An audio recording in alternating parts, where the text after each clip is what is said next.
Recording in progress.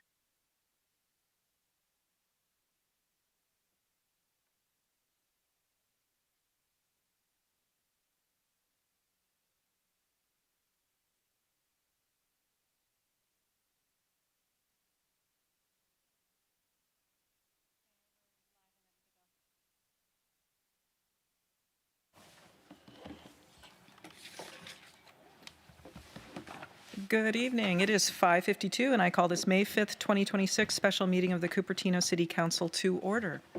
Madam City Clerk, will you please call the roll? Councilmember Fruin. Here. Councilmember Mohan. Here. Vice Mayor Chow. Here. Mayor Moore. Here. As a reminder, Mayor and Councilmembers, Councilmember Wong is participating remotely this evening, and he will be arriving a little late. I also want to make a note to members of the public that as of today, we have not heard from any members of the public that they plan to participate in tonight's meeting from Councilmember Wong's remote location. Okay, thank you. Our one item is the study session on Silicon Valley Hopper with the program overview and proposed strategy for future grant funding. Madam City Manager, do we have a report? Thank you, Mayor. So with this study session, staff will provide an update on the Silicon Valley Hopper program this evening, including an overview of service, performance, and a strategy for future grant funding. No council action is required. However, staff is requesting council support the pursuit of any grant opportunities for a potential program continuation.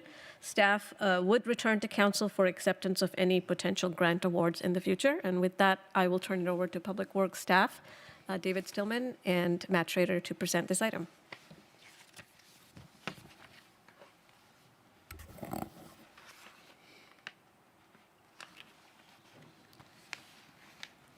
Try again, Matt.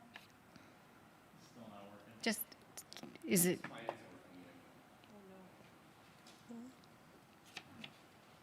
Video, are you able to assist with the staff mics?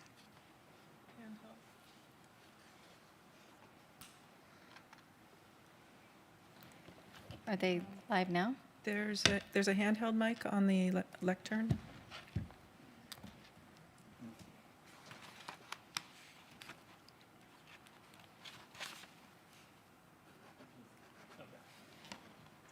All right. Evening, Council. Mayor Moore. My name is Matt Schrader, Senior Transportation Planner. And as City Manager said, I'm going to be providing an update on the program as well as a proposed strategy for potential future grant funding. So if video could please share screen so I can present here.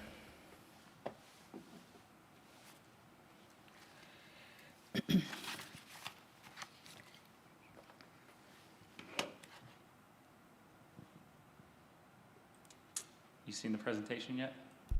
Nope.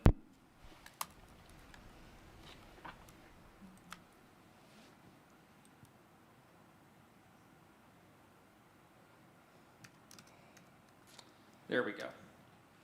Okay.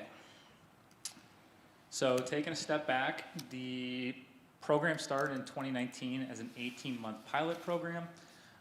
It was originally just within the city of Cupertino, as well as service to El Camino Hospital and the Sunnyvale Caltrain Station. Here we see two previous vehicles that we had, the original vehicle on the far left, and then the vehicle that was brought in fleet following COVID, where we paused service. So here is what the service area looked like. We went to everywhere in Cupertino, as well as El Camino Hospital here off of Cuesta, and then over to the Sunnyvale Caltrain Station. Then as that program was beginning to end, staff looked for possible funding opportunities and potential partners. So to secure that funding, we partnered with the City of Santa Clara to pursue a Transit and Intercity Rail Capital Program grant. And we were awarded that funding, which allowed for us to expand service in 2 phases over 4 years. So the first phase is phase 1 expansion, and that was adding the Mountain View Caltrain Station and everywhere in Santa Clara that is south of the Caltrain alignment here. So that includes Valley Fair, the university, as well as the transit center, and many different residential neighborhoods. The vehicle fleet is all electric. We have 12 vehicles and 1 spare. We also have 3 wheelchair accessible vehicles. Here's what the vehicles look like. We have the sedan here on the left, and then our EV Waves. So these can accommodate 5 passengers and 1 wheelchair. So within the app, we also have additional information to assist riders who are trying to link to transit. So we've added the GTFS feed for Caltrain, so you can do in-app trip planning, and we're also working on getting Clipper Card integration later this year. So here's kind of a zoomed-in view. I know we just looked at that, but we also go to Rancho San Antonio, which I didn't highlight. If you want to get out to Fremont Older, you can do that off of the Regnar Road entrance. And if you're trying to avoid parking over at Valley Fair, you can do that. And then we have folks that connect through ACE and Amtrak, and that's accessible at the Santa Clara Transit Center. Fares are $3.50, and at discounted rates available for students, seniors, low-income folks, and people with disabilities. And if you're traveling with additional riders, it's $1 extra. It's a commuter service, so Monday through Friday, 7 to 7, 9 to 5 on Saturdays, and no Sunday service. There are students that use the service. You need to be 13 years old in order to ride alone. Like I mentioned, we have wheelchair vehicles for those that require wheelchair access. And then if you feel more comfortable booking over the phone, you can also do so with a dispatcher. So unlike Uber and Lyft, which is a door-to-door service, SV Hopper is a corner-to-corner model. So we'll pick you up and drop you off at the nearest street corner. And this is what it looks like on the back end. So you can see we have really strong coverage, and the average walking distance is about 250 feet. When using the app, if you haven't seen this, you just download it, very similar to Uber, put in your payment method, add your destination, and then you'll be connected to a driver. So here on the far right here, this is what it looks like after you've submitted a trip request. It's going to tell you your driver is Tarun. He's going to be arriving in the blue Kia Niro. And because it's a rideshare service, you are going to be picking up people along the way who are traveling to similar destinations. So in this scenario here, the wait time is 21 minutes, and that's because this driver is going to be dropping someone off at De Anza College or picking someone up, making a pickup drop-off over here off Mary Avenue, and doing the same at De Anza and Homestead, and then coming to pick you up at City Hall. So in terms of program funding, we have secured additional grant funding beyond what was awarded through our TERSIP Cycle 5 award. Almost 60% of the program is funded through grants. And then the remaining amount here is shared between Santa Clara and Cupertino, and that is based off of the geographic share. So based on the size of Cupertino's operating area and the city of Santa Clara's operating area. And starting in July, those values kind of shift as Santa Clara is going to be responsible for more costs because it's going to be a larger service area. And now looking at ridership here. So this chart on the right shows ridership by month since we launched in July 1st, 2023, up until where we're at last month in April of this year. So this spike is showing the VTA strike that happened last year in March, where we were successful in kind of retaining riders that were brought in to the SV Hopper service after that. And when comparing our February ridership to February of last year, you can see that ridership has steadily increased. And right now we're averaging about 9,000 riders per month. Interestingly, so because there's such strong student ridership, it kind of peaks during the months when students are in session, and we have lower ridership in the summer, as well as the December and late November. So looking in now at where people are going, we know that 1 in 10 trips start or end at the Caltrain stations. So this would be the Mountain View station, Sunnyvale station, and the Santa Clara station. And these are destinations. So these are completed trips. And within the city of Cupertino, the most popular destination is De Anza College, Monte Vista High School, although there is significant demand along De Anza Boulevard. So you can see here through this clustering, which just looks at the total number of completed trips within these boxes here. So then when we zoom in a little more and we want to look at those hotspots, this kind of just visualizes that pattern a little differently. So you can see along the De Anza corridor, that demand is pretty constant, especially south of Stevens Creek Boulevard. A lot of people also going to Safeway. And then along Stevens Creek, traveling west, we see that the most popular destination is Valley Fair. And then significant demand generated over at the Mountain View Caltrain Station and Sunnyvale Caltrain Station.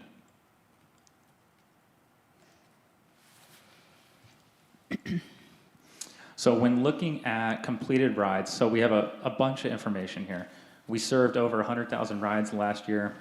This is now looking at completed rides by day of the week. Our most popular days of the week are Tuesday and Thursday. And then we see a dip Friday, Saturday.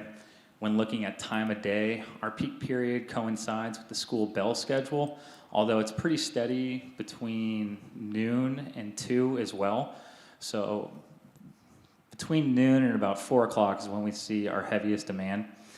And now in the lower left, this is a snapshot of what a typical day looks like. We'll receive 511 ride requests. Of those 511, 93% of those folks will be presented with a ride option.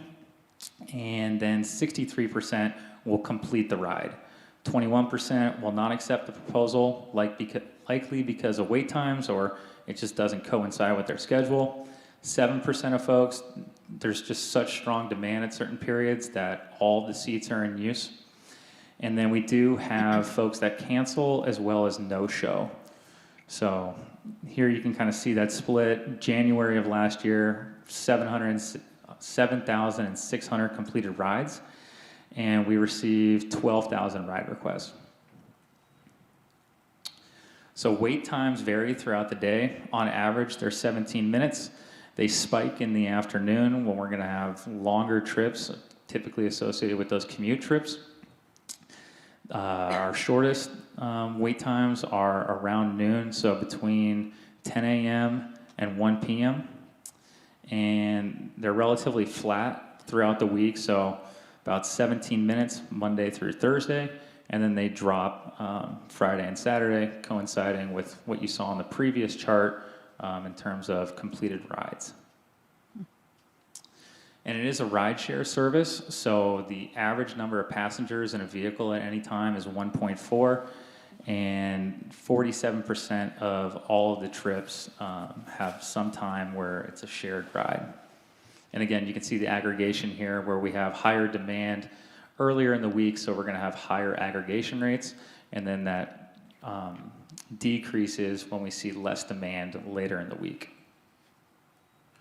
So moving forward, the recommended funding approach here, because there's very few grant programs which can sustain long-term and meaningful funding, the opportunity that's available now is a TERSIP Cycle 8 application where we would recommend putting forward a project proposal in partnership with ACE.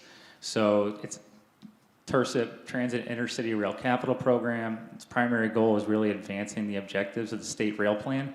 So being able to have a partner like ACE where we can say, hey, we are not only providing service within the areas that ACE is trying to improve first mile, last mile connections, but we have a direct formal partnership with them. It's going to be a more competitive application. So we would make improvements on their 2 routes that are within our service area, those being the gray and yellow fixed route shuttle service. They currently operate this program, and they're looking for ways to make some modifications, and we feel like that this would be a good opportunity and something that's mutually beneficial between the 2 agencies to move forward. So tonight, the action we're looking for is just support so that we can go out and pursue grants as they become available. And then we would return later in the year or early next year to report on the outcomes from that. Thank you. Great. Thank you, and thank you very much for the comprehensive report. Do any members of the City Council have questions for the staff?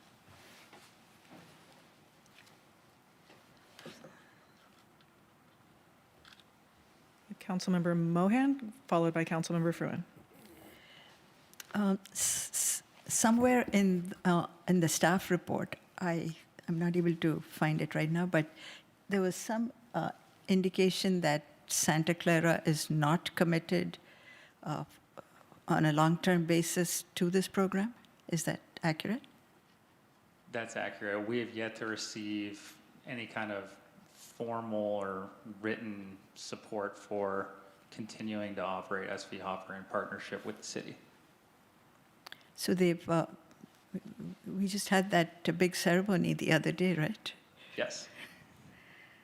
And so that was for 1 year? Yes. Okay, all right, thanks. However, good evening, David Silman, Transportation Manager, City of Cupertino. We are continuing to have discussions with Santa Clara about a continued partnership, and they are open to having those ongoing talks. So even though we've not received any formal commitment from staff or their leadership, we are continuing to talk to them. Councilmember Fruin?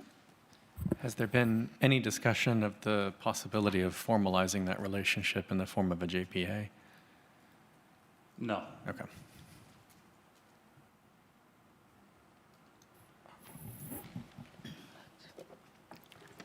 Vice Mayor?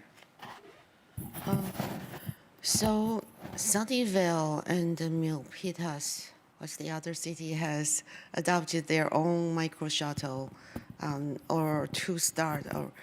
So I think they did not use SV Hopper. I'm just curious, do we have any idea how come they did not consider SV Hopper? What company they did consider?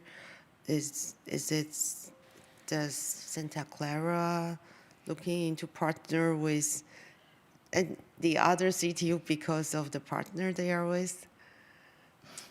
No, so when the city of Sunnyvale was pursuing its TIRSIP application, we had conversations with their staff and told them that this would be a great opportunity and makes sense, because when I'm out tabling, all I hear is, why don't you guys go to Sunnyvale?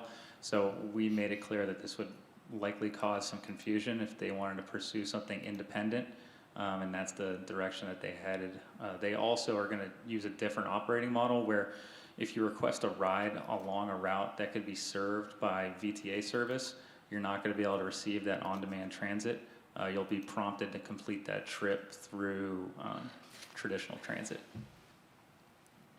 Do we know which company they are using? I believe they are going to move forward with VIA. So because we operate with VIA and they will be operating with VIA, down the road there would be opportunities for integration. And we've kind of had initial conversations with VIA about what that would look like. I'm confused. I thought we used to have VIA. It was just renamed to SV Hopper. But Correct. now VIA and SV Hopper are two different things? No, so VIA or Nomad LLC is the company that we contract with to operate the service. And so they contract with VIA also, but it's not SV Hopper. Correct. What does that mean? It just means that they wanted a separate contract with VIA. And so they will have different. Yeah, both Sunnyvale and Cupertino contract with VIA or Nomad LLC. We have branded our service SV Hopper, and they will brand theirs presumably as something separate. Even if it's through the same company. Yes. So are they providing any fixed routes, or it will be completely on demand? I believe it will be on demand, but I'm not precisely sure on what their specific service design is. How about Milpitas? Any information? Milpitas operates a model where they have designated stops within the city, so that I think they have something like 50 stops. So when you request a ride, you'll have to go in and look at which stop you want to go to. So it's not like our model where we have almost complete corner-to-corner coverage. They have So designated stops. So it's like we have smaller grid, they have a bigger grid for the city. It's a different grid. Yeah. Okay, thank you. Councilmember Mohan? Yeah, this is, I had a suggestion, recommendation, and you may have explored this already, But West Valley Community Services runs another micro transit operation called RIDE, and that's from what I hear, it's a county-funded program, but with all the county budget problems, I'm hearing that could be defunded, if not this year, pretty soon. So is that something we could tap into or extend our operations to encompass that? It's certainly something we can approach the county with, yes. Okay. Thank you. I think you'll have to go through West Valley Community Services. Okay. But the last time I talked about this program, they said it was on the verge of being canceled. Thank you. I'd appreciate that if you Yeah. could make some outreach. Thanks. Thank you. Thank you. I had heard that RIDE was pretty expensive, and the clientele needs a lot of assistance getting to the vehicles, and which drives up the cost. Last I heard, it was over $100 per trip to run the RIDE program. But I am interested in what the future holds with us and Sunnyvale, considering that they're using VIA. I had heard something to the effect that the way their grant was put together, that they wouldn't be able to connect into Cupertino, and it might have something to do with VTAs having some. I don't know if they help them get their grant, or it seems like that's some of the reason for why that if there's a fixed route from VTA that you need to go to a VTA line. Do you know something about that? A little bit. So they're kind of unique in the sense that they have two services, one that's operating currently in Peary Park, and then this other one, which will launch citywide later in the fall. And it's our understanding that they just thought that they could put together a more compelling grant proposal by saying we're not going to be potentially cannibalizing transit trips. So that's why they made that design choice. Okay, thank you. At this time, Vice Mayor, did you have? Just one more question I forgot to ask. Thank you for all the data that you provide. It's really good. And I think I forgot to ask one thing. We know the number of trips that has increased. How about the number of unique riders? Yeah. I wonder if it's the same people who are just taking it more. No, so we do monitor accounts created, and there are new accounts created every day, and it's kind of been interesting to watch because it's typically associated, especially when we do marketing campaigns. So there is a effect that we see after those campaigns. But do we know how many of those accounts actually continue to use? For example, Yeah. I signed up, took the trip recent. I signed up before, but my phone died, couldn't take the ride, and then I signed up again, and then the first time, the driver, I waited for a while, the car didn't come, and then I called the number, then I find out, oh, I need to go to the corner, but it's not shown on the map. So it's a bit, the user experience is a bit frustrating because I have used the Uber before. Mm-hmm. It was very clear that here is the route you need to walk to the pickup location. That wasn't clear on the Hopper app. So I wonder if that kind of initial user experience might have discouraged some new user from using it again. Yeah, so we know how many riders have completed more than 5 trips, 10 trips, 25 trips. We have riders that have completed several hundred trips, and we can provide that data. I just don't have it in front of me. Yeah, that's fine. Thank you. All right, at this time, Madam City Clerk, do we have any members of the public that would care to speak on this item? Mayor, at this time, I don't see any requests to speak in person, but I do see 2 requests to speak virtually. Okay. So we will first call on Peggy Griffin, followed by San Rao. And as a reminder to members of the public wishing to speak on this item shall submit a request to speak or raise their hand virtually within the first 9 minutes of the start of public comment or before the public comment period is closed, whichever comes first. So we will welcome Peggy. Good evening, Mayor, Mayor Moore, Vice Mayor Chow, council members and staff. I am a user of Hopper, and I'm also a senior. And recently, I've had 4 experiences with Hopper.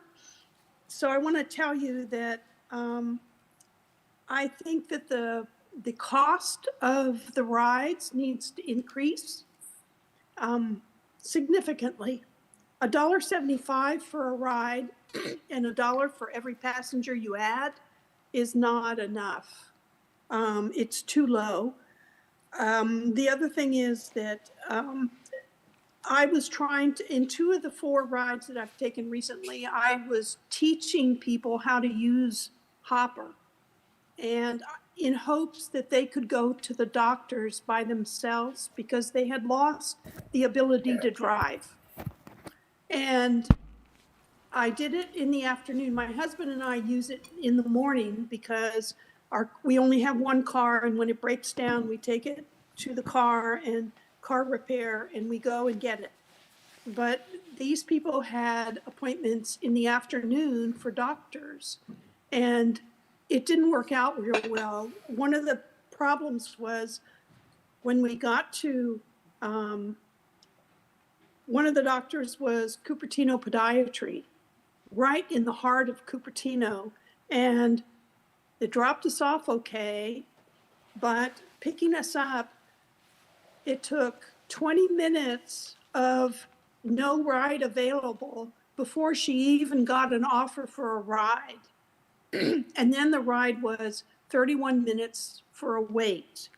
So it was 50 minutes before she even got a car to pick her up. So I think you need to, in addition to the average wait time, how often do people get rejected? I didn't realize that. In the morning, you're less likely to be rejected, but in the afternoon, it can go 20 minutes before you even get a ride offer at all. And I've been considering there's certain places in the area, El Camino Hospital, Kaiser Hospital, Rancho, where parking is scarce. And so it's ideal to take Hopper, but getting there and getting back in the afternoon, I was told that you shouldn't ask for a ride. You need to have at least an hour before they close to even ask for a ride. So if they close at 7, you better ask by 6, and maybe you'll get a ride. So I want you to think about that. I also was told the people who are drivers are very friendly, but I'm running out of time. Anyway, think about it. Ask for how many times they're rejected. How much is Cupertino and Santa Clara? Thank you, Peggy. That is your time. Next, we will welcome San Rao. Welcome. Good evening, Mayor Moore, Vice Mayor Chow, council members. Speaking on behalf of myself only as a resident, I want to appreciate the great presentation by Matt Schroeder and David Stillman. It's nice to see them present on something other than bike lanes. When they do present on something that is more useful to the community, I think we see how productive this conversation can be. I have sent you feedback previously on this topic. However, I did poll the community. I polled over 500 Cupertino voters, verified Cupertino voters, and I got very positive feedback. Of course, engagement was low, but I had over 10 say that they knew what it was. I had close to 10 say that they have the app installed, have ridden at least once, and some have ridden a few times a year, and they have kids riding. At least 4 had kids riding, and at least 7 said they want the hopper to be funded.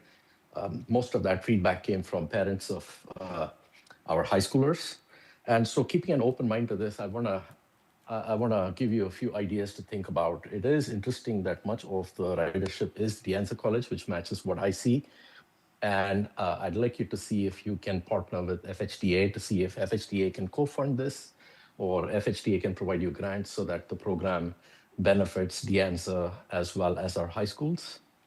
I'd also like to see if you might approach this differently, and rather than move broad and outwards towards Santa Clara and other destinations, and maybe we keep a few like Caltrain, Caltrain and Valley Fair. But rather than move broadly into Santa Clara, should we look at partnering with the school districts and FHDA and making this a ridership for school drop and pick from designated drop and pick zones? So rather than making this a door-to-door transit like Uber or Lyft, can you turn this into a micro mobility for a school drop and pick at major corridors and set up designated pick and drop zones so you can run the program efficiently, you can increase ridership, you can increase the school participations, you can get CUSD, FHSD to hopefully co-fund it, and maybe even extend it to Los Altos or Saratoga for the focused purpose of high school drops and picks. So I encourage you to think out of the box. It is a good program. It should be maintained. We should look for grants and more funding, and we should look at focusing it where it really benefits our community, which is our seniors and students. Thank you.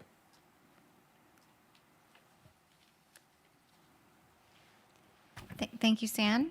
And Mayor, that concludes the request to speak on this item this evening. All right. Thank you very much. Do we have any further comments from the council? I do think that the request that the cost of the rides increases is significantly is interesting, and the rider education. It seems like perhaps a video, educational video, could be hosted on our website that could help with that. And I'm curious about the rejection rate. Could you speak to that, what that means? Yes, so that rejection rate is the seat unavailability rate. So that was the 7% figure in that daily snapshot. So that happens during peak periods where all of the seats are full. Again, when we're running a full fleet, we have 12 vehicles on the road. So there's high demand. We have a ride request every minute on a workday. All right, thank you. Next, I see Vice Mayor.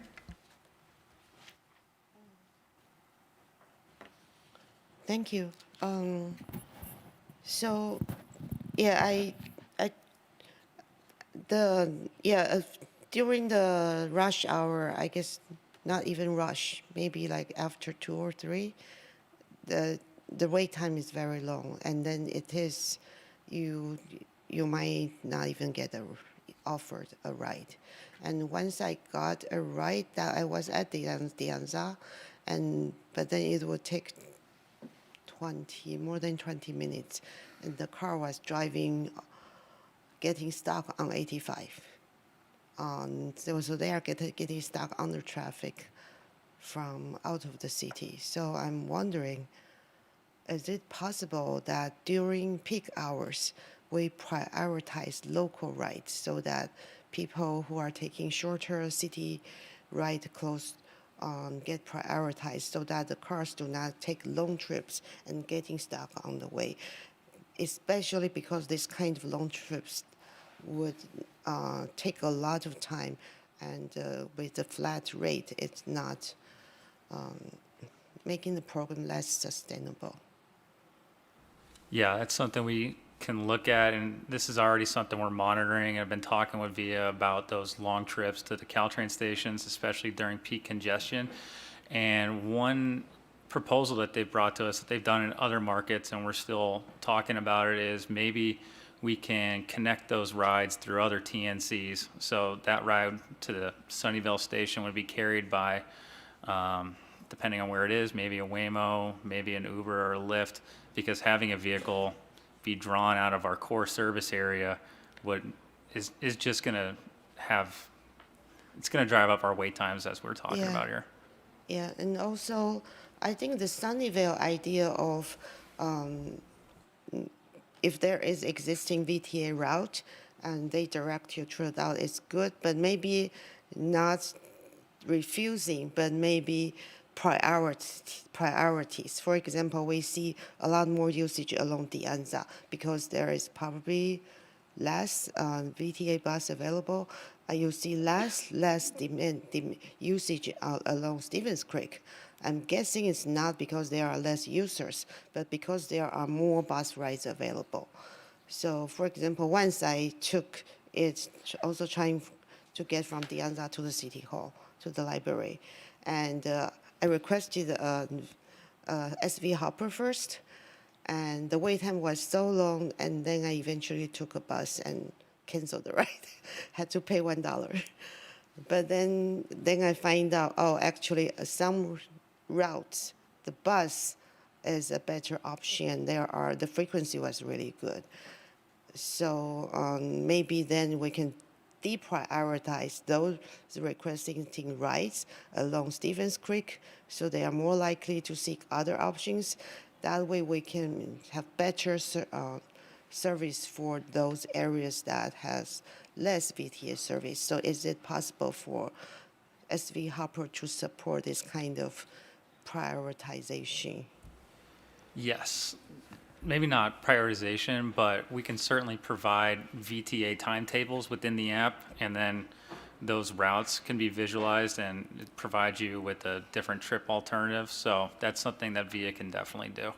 Saying, hey, actually, you know what? Your wait time is 21 minutes, but the VTA bus on the 55 is going to come in 7. We recommend you take this trip. So that's something we can do.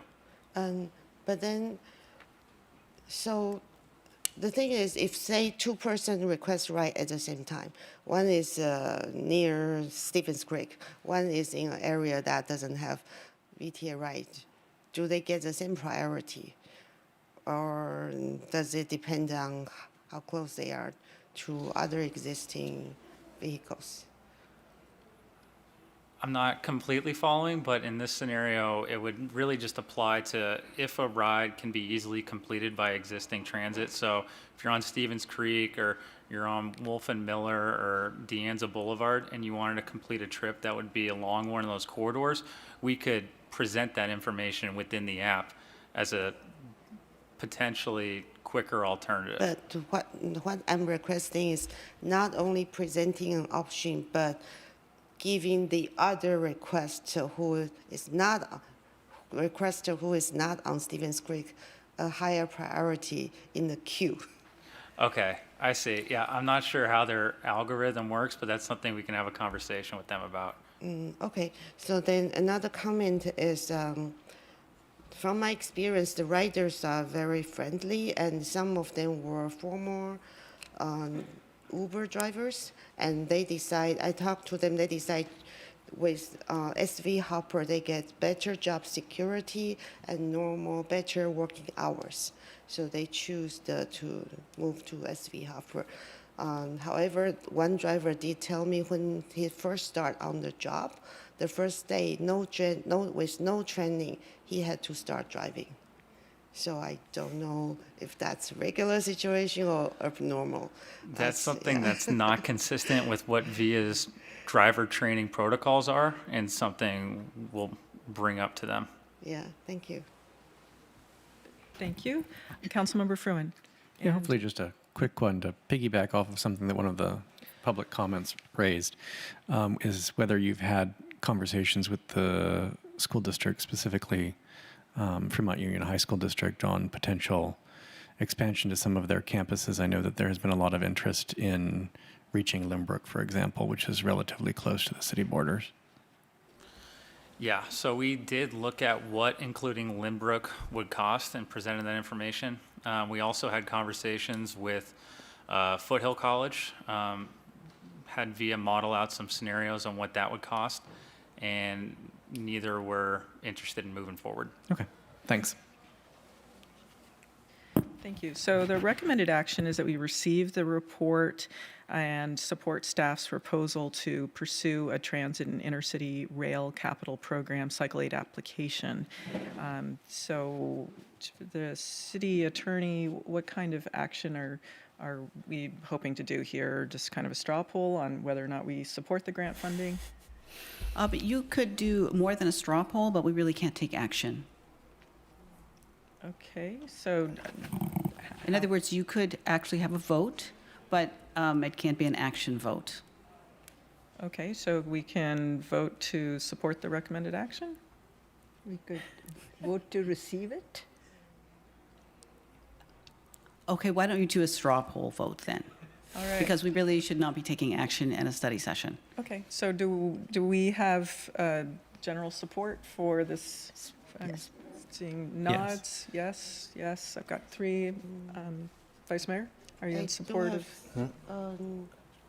So the grant funding is for next year. If, No, can I just intervene?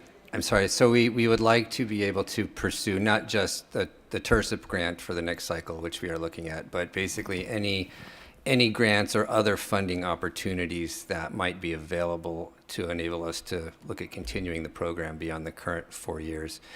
And that, just for your assurance, we would come back to you all as a body for approval of any grants that we would have received before accepting. You know, obviously we would have to discuss what the next phase of the program would look like. So we just need to kind of be able to jump on opportunities as we see them, because sometimes deadlines approach quickly, and we want to be able to try to find as much money as we can. So. Thank you. Could we look at the per ride cost? Because there was that one request that we consider the increasing it. I don't know if we're comparable to other cities providing a similar service, but is that something that you could look into a little bit? Yes, we can definitely do that.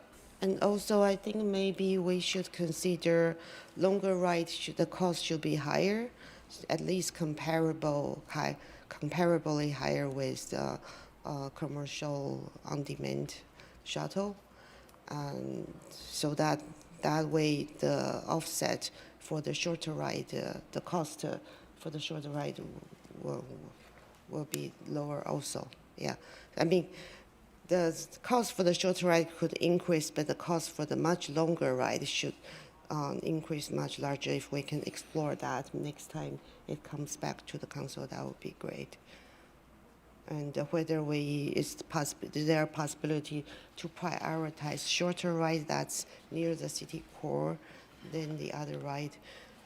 But of course, hospital is different. I think that will be different from Kelchen ride. Yeah. Yes, we can investigate that.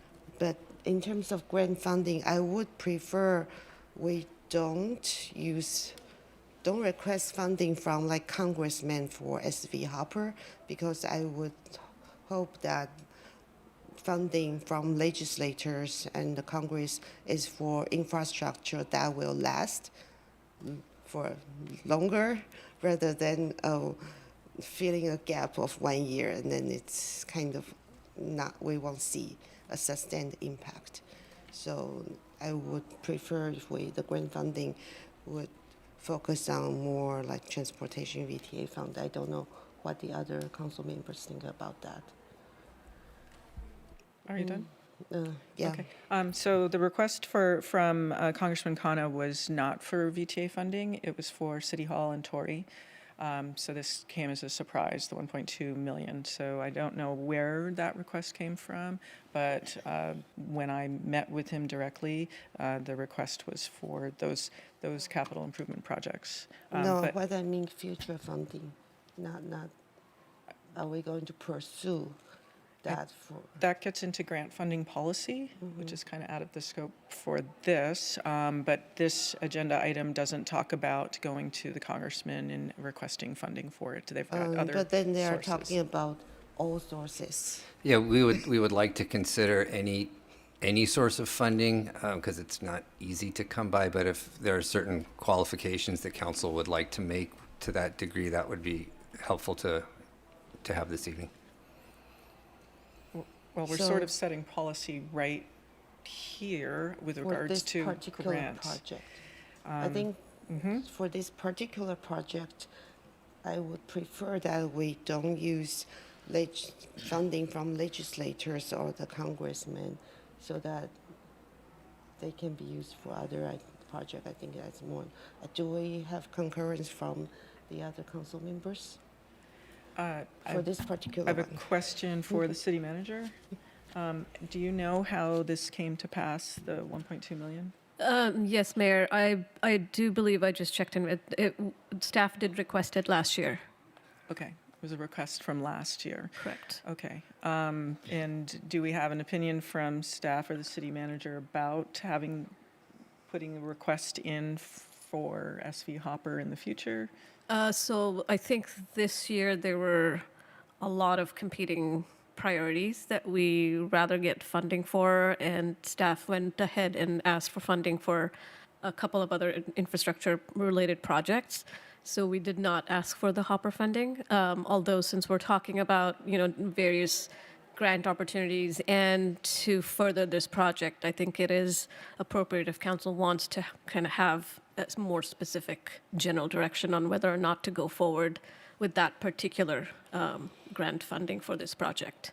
So if you wanted to exclude our request from, the Congressman Khanna's office for the Hopper, but look for other grant opportunities, we can do so at this meeting because we are talking about the SV Hopper project.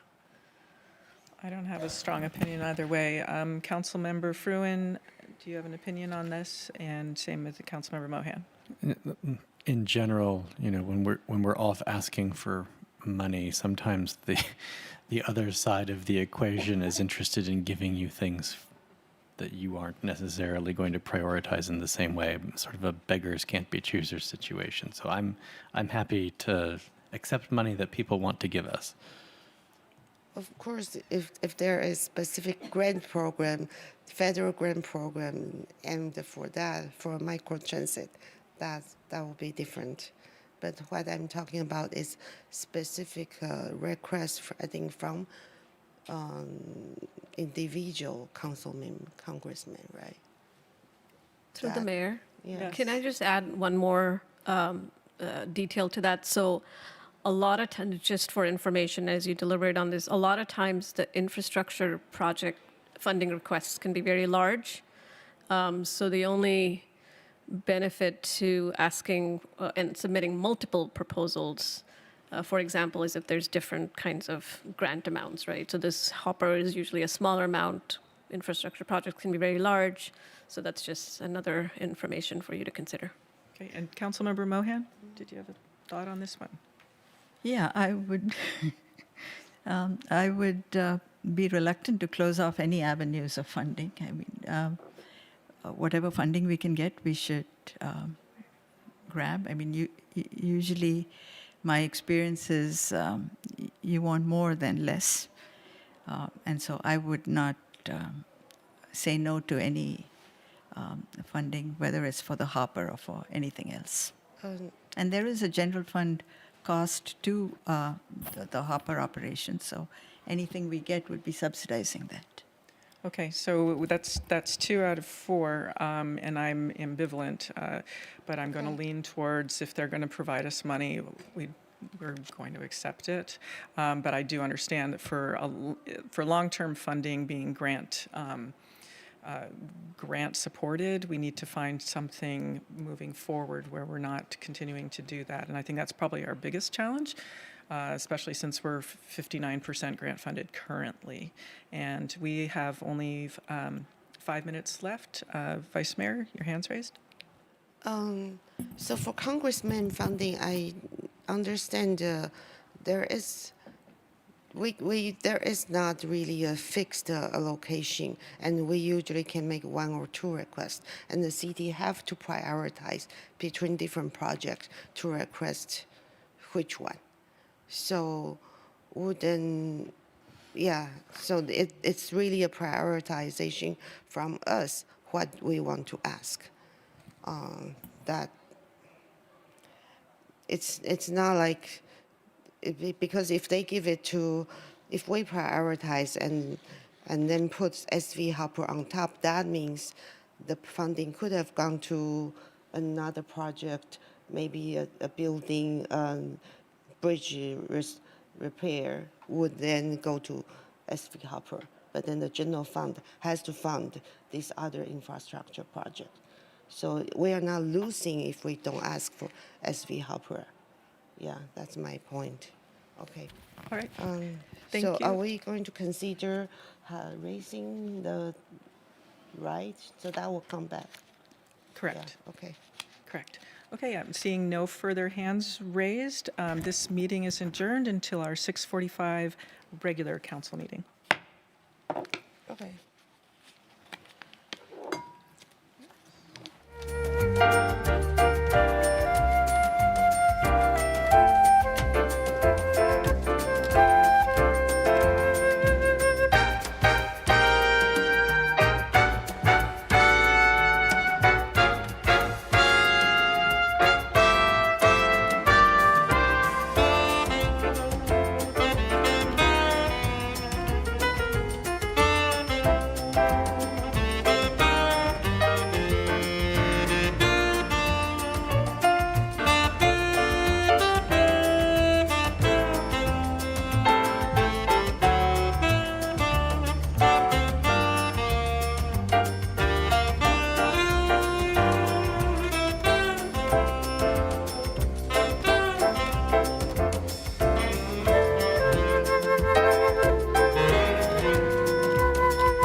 Okay.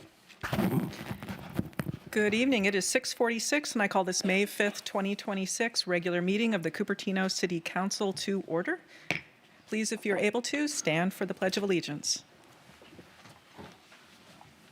I pledge allegiance to the flag of the United States of America and to the republic for which it stands, one nation, under God, indivisible, with liberty and justice for all.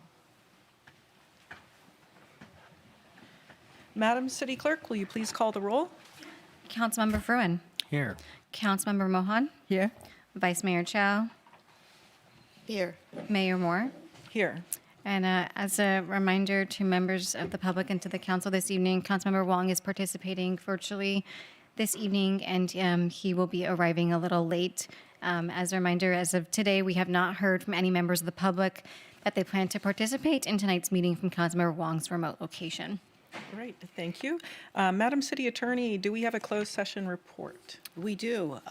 This evening, the City Council held a closed session. The item on the agenda was discussed, and there's no reportable action taken. Thank you. All right, thank you.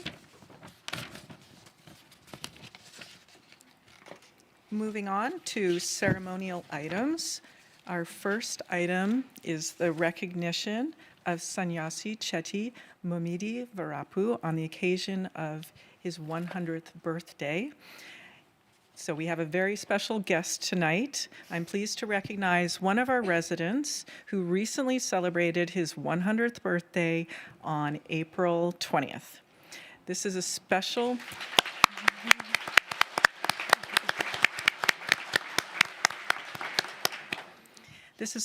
milestone. Reaching 100 reflects a lifetime of experiences, family, and the opportunity to see a community like Cupertino grow and change over the years. On behalf of the City Council, happy 100th birthday, and thank you for being part of our community. I'd also like to thank our city staff for their help in honoring this special occasion tonight. Madam City Manager, would you like to make some comments? Thank you, Mayor. I'd like to add my congratulations to Mr. Chetty on reaching this milestone.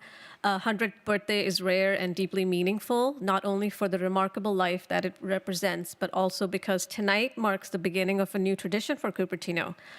By celebrating, we recognize the generations who've helped shape our community, carry its history, and remind us of the value of connection across time. And we're proud to share this first moment with you and your family. Thank you also to staff for helping with this new tradition, and congratulations and our very best to you. And we'd like to invite you to take a photo and a certificate from our mayor and council.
Can I quickly ask how other people can request this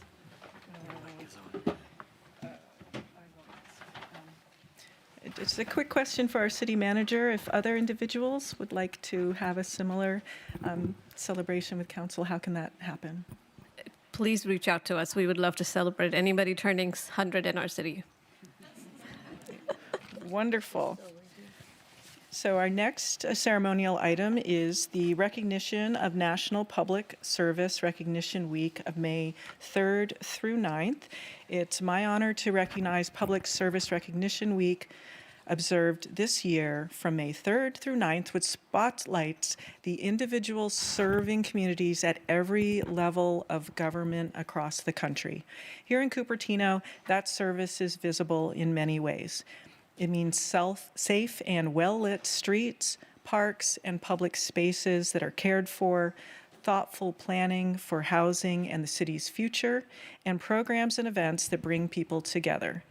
It also includes the important work happening behind the scenes, from managing city finances responsibly to supporting the technology systems residents rely on to access services and information. Public service is not easy. The work is complex and the expectations are high. Even so, Cupertino staff show up with professionalism, dedication, and care for the community they serve. On behalf of my colleagues on council, thank you for all that you do. Your work is meaningful and it's truly appreciated by our residents. Madam City Manager, would you like to add some comments? Thank you, Mayor. You said it beautifully, but I did also have a very short script prepared for this. So there's no surprise that we love this tradition in Cupertino, which is celebrating National Public Service Week. It gives us a moment to pause and appreciate the people who keep everything running, often without much fanfare.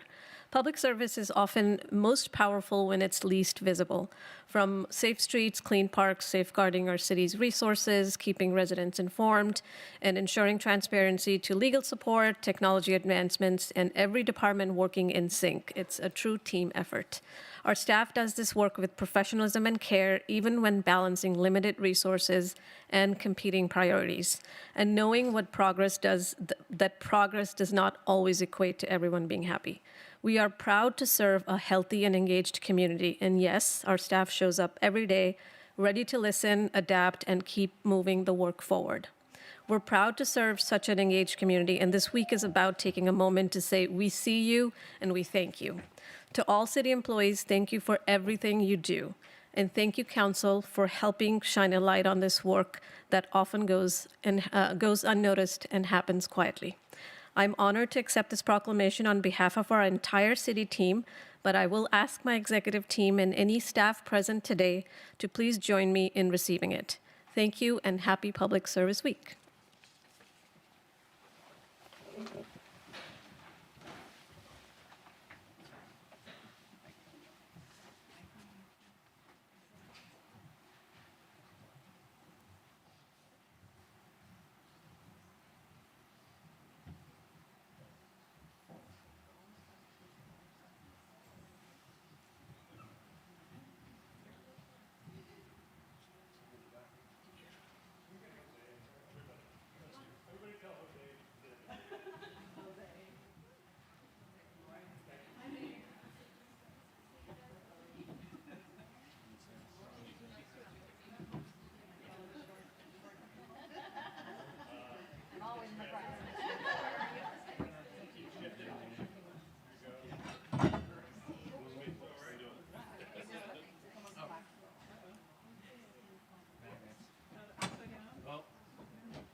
All right. Our next ceremonial item is the recognition of May 2026 as National Physical Fitness Month. During National Physical Fitness Month, we recognize the important role that physical activity and regular movement play in supporting longer, healthier, and more fulfilling lives. During National Physical Fitness and Sports Month, we recognize the important role that physical activity has, and that's a double line. I'm not going to read it twice. I invite you to participate in the Move More campaign, an initiative that encourages us all to get out and move each month together with me and your fellow residents, whether that's joining a yoga in the park session, helping clean up a creek. Please keep the paddles down. There's people behind you that need to see. Thank you very much. Helping clean up a creek, or tracking your miles on a bike ride. Please join me and learn more at cupertino.gov/Mayor's Initiative. And lastly, item 4 is recognition of May as National Foster Care Month. Assemblymember Patrick Ahrens will receive the proclamation recognizing May as National Foster Care Month. Joining us virtually tonight is Assemblymember Patrick Ahrens, representing California's 26th District. Assemblymember Ahrens brings an important perspective to the state capitol. Having navigated housing and food insecurity in his youth, he understands firsthand that stability is a necessity for California's 60,000 foster children. He has turned that personal experience into policy through his Support California Foster Kids legislative package. These bills address the challenges foster youth face when aging out of the system, specifically by strengthening housing protections, expanding food assistance, and improving access to higher education.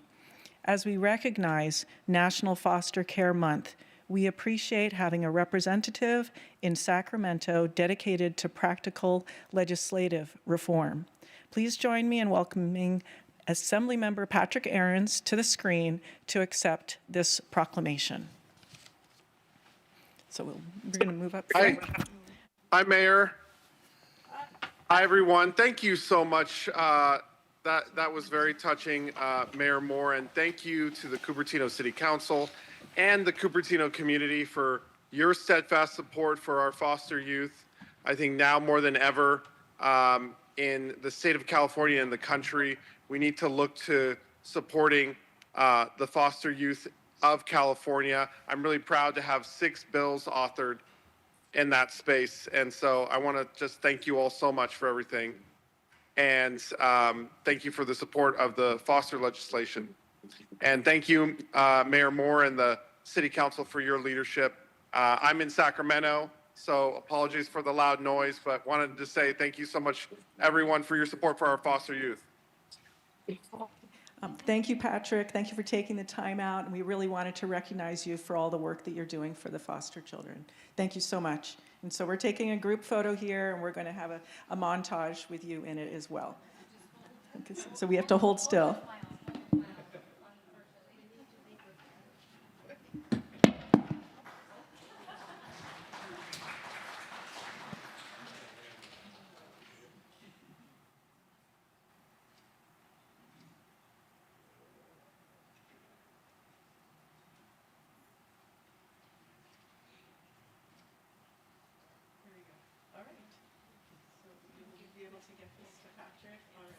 All right, thank you. And the mic's all set.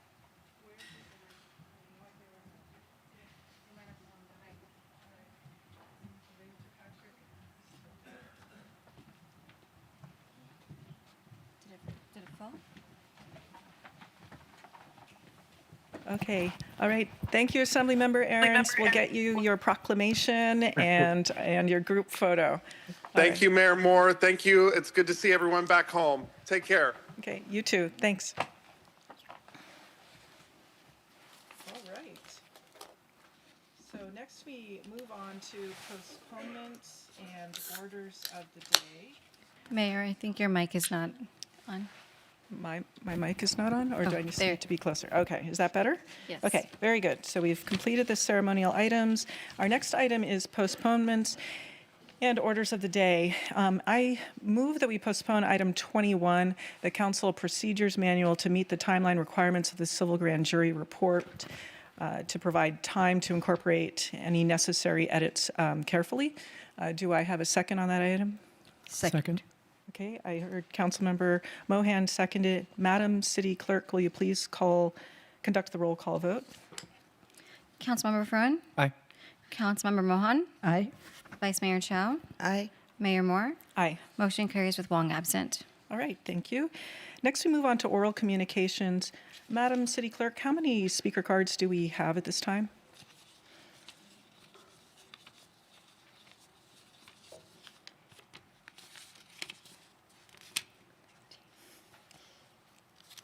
Okay, well, seeing as how we have a full house, I would like to limit the speaker time to 90 seconds. And I understand that the more cards can come in and we have people online in order to ensure that the city's agendized business is addressed. Okay. Yes, Mayor, at this time, I believe we have about 13 requests to speak in person, but this also encompasses about, I believe, 4 or 5 groups, as well as I currently see 2 hands raised virtually. Okay, and so when we moved to 90 seconds in the past, we go for the groups, we were having a total of, was it 5 minutes? So before reduced time, count the groups up to 5 people in the group could have 10 minutes. So it would be limited to 2 minutes per person in the group, up to no more than 5 minutes for 10 minutes. 5 people for 10 minutes. Okay, so when we reduce it to 90 seconds, it's five people for, I'm The trying to math remember. gets tricky. I didn't. I don't remember what the calculation was on that. I think it was 5 for 5. So do you want 5 to? for a max of 5. Do you want to do 1 minute per person for the groups to make it? Yes. Thank you. 1 minute per person for the groups, and then you are we doing the same for individual speakers? So 90 seconds individual speakers, 5 people. If you're having a group, that's 5 minutes total. Okay. Does that seem acceptable? Also, just for kind of our house conduct, please, if you have paddles, you can hold them in front of yourself, but please do not block the views of anyone behind you. We are very respectful of people with different opinions here, so we do not cheer on and clap and do things like that. We want everyone to feel welcome speaking here this evening. So with that, Madam City Clerk, would you please share the instructions for oral communications and conduct this item? Yes, Mayor. This portion of the meeting is reserved for persons wishing to address the council on any matter within the jurisdiction of the council and not on the agenda for discussion. Oral communication shall be limited to 30 minutes. Additional speakers wishing to comment on non-agenda items may be given time to speak at the end of the agenda after the city manager's report. Individual speakers are limited to 3 minutes. In this case, we do have reduced time.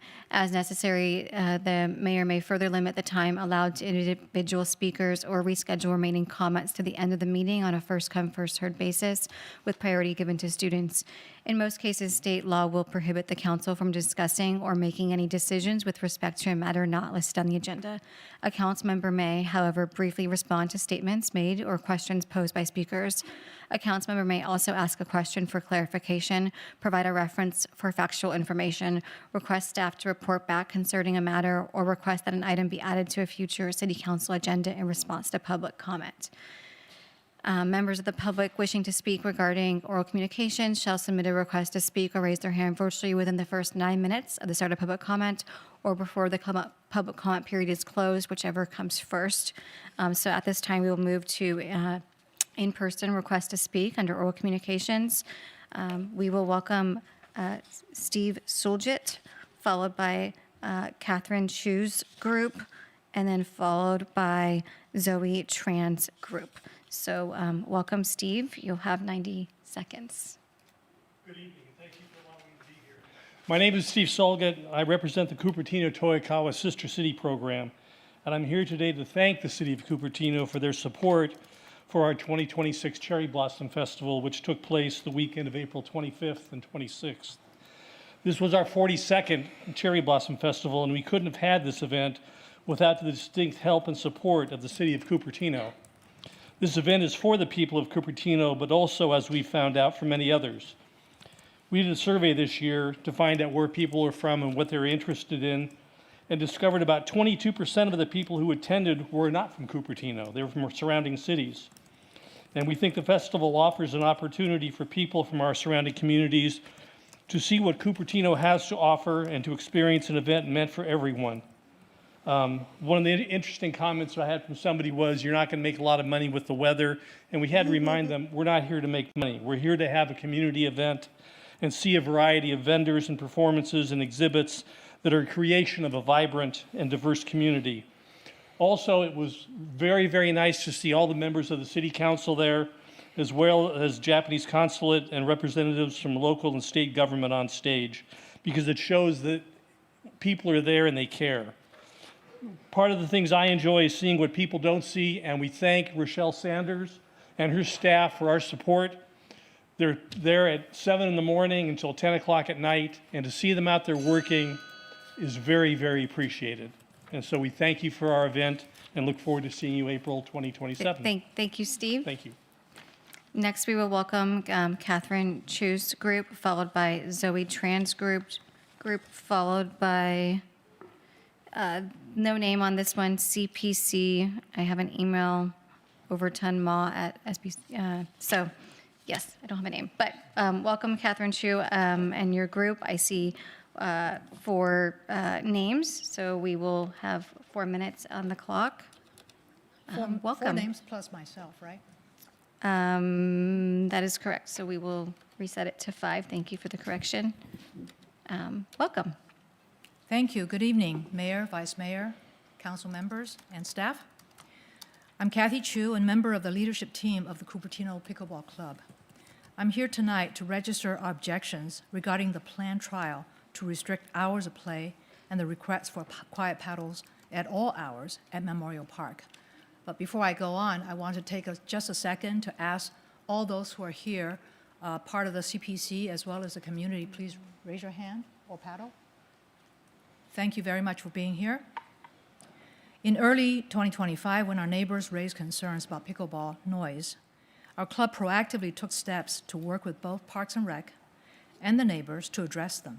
For example, we proposed, and the PNR agreed, that lights on the courts be turned off by 9 p.m. After PNR posted their request for quiet paddles, we actively supported it within our community. Compliance has been strong among morning players. Nearly all of them now use quiet paddles. Evening players, however, are a very mixed group and have largely ignored this request. We believe that the best way to address noise concerns is to add sound barriers at CMP courts, like many Bay Area pickleball courts have done, and at courts across the nation, to great effect. Throughout the past several months, our club has worked closely with Public Works to evaluate the best sound barrier solutions. We involved a nationally recognized expert in structural evaluation of existing fencing, free to Cupertino, and provided his recommendations to Public Works.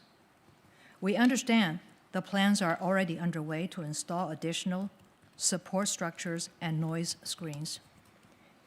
Here are 2 visuals that we downloaded.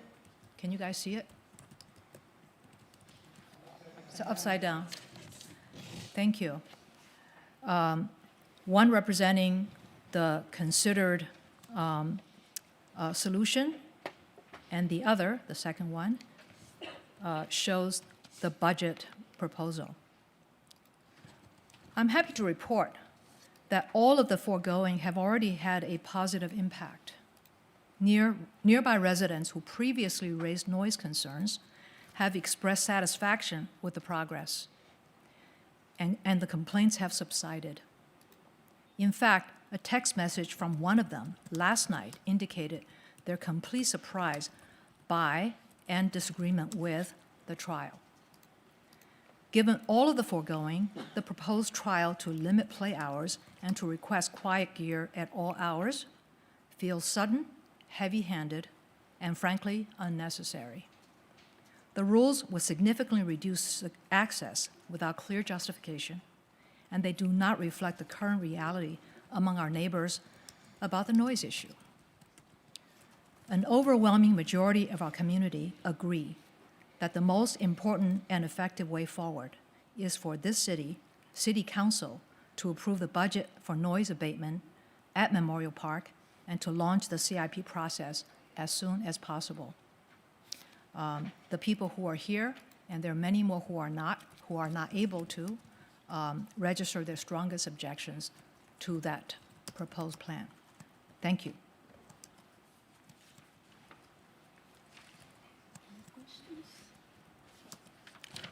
Thank you, Catherine. Next, we will welcome Zoe Tran's group.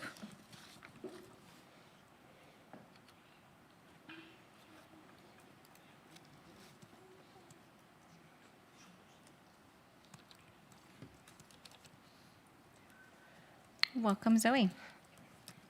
Good evening, Mayor, council members, and city staff. Hi, my name is Zoe. I'm a single mom, and we just moved here a few months ago. When we first got here, we were trying to find our footing and reconnect as a family. We didn't know anyone yet. But we found this park and this pickleball community, and it made a real difference for us. What stood out to me right away was how inclusive it felt. You see kids, parents, older adults all playing together, and people genuinely welcoming you in.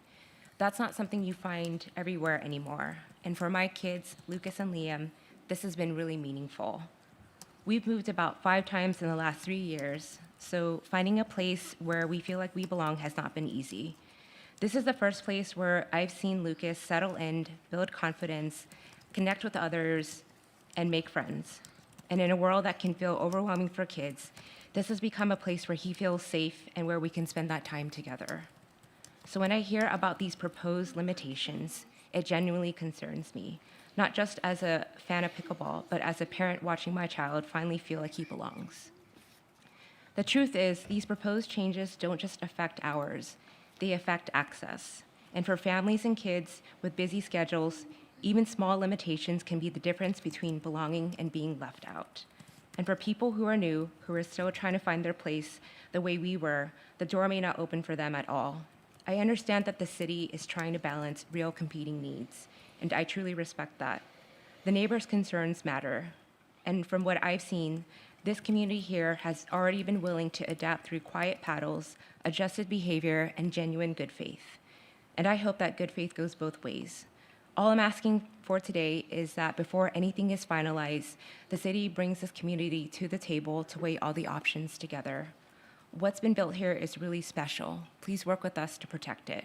I'd love for you to hear from Lucas himself. Hi, I'm Lucas. I like playing pickleball here. It makes me happy. I made friends, and I feel more confident when I play. Thank you.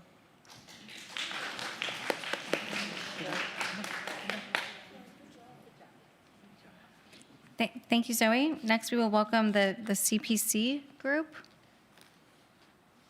There's no other name on this card.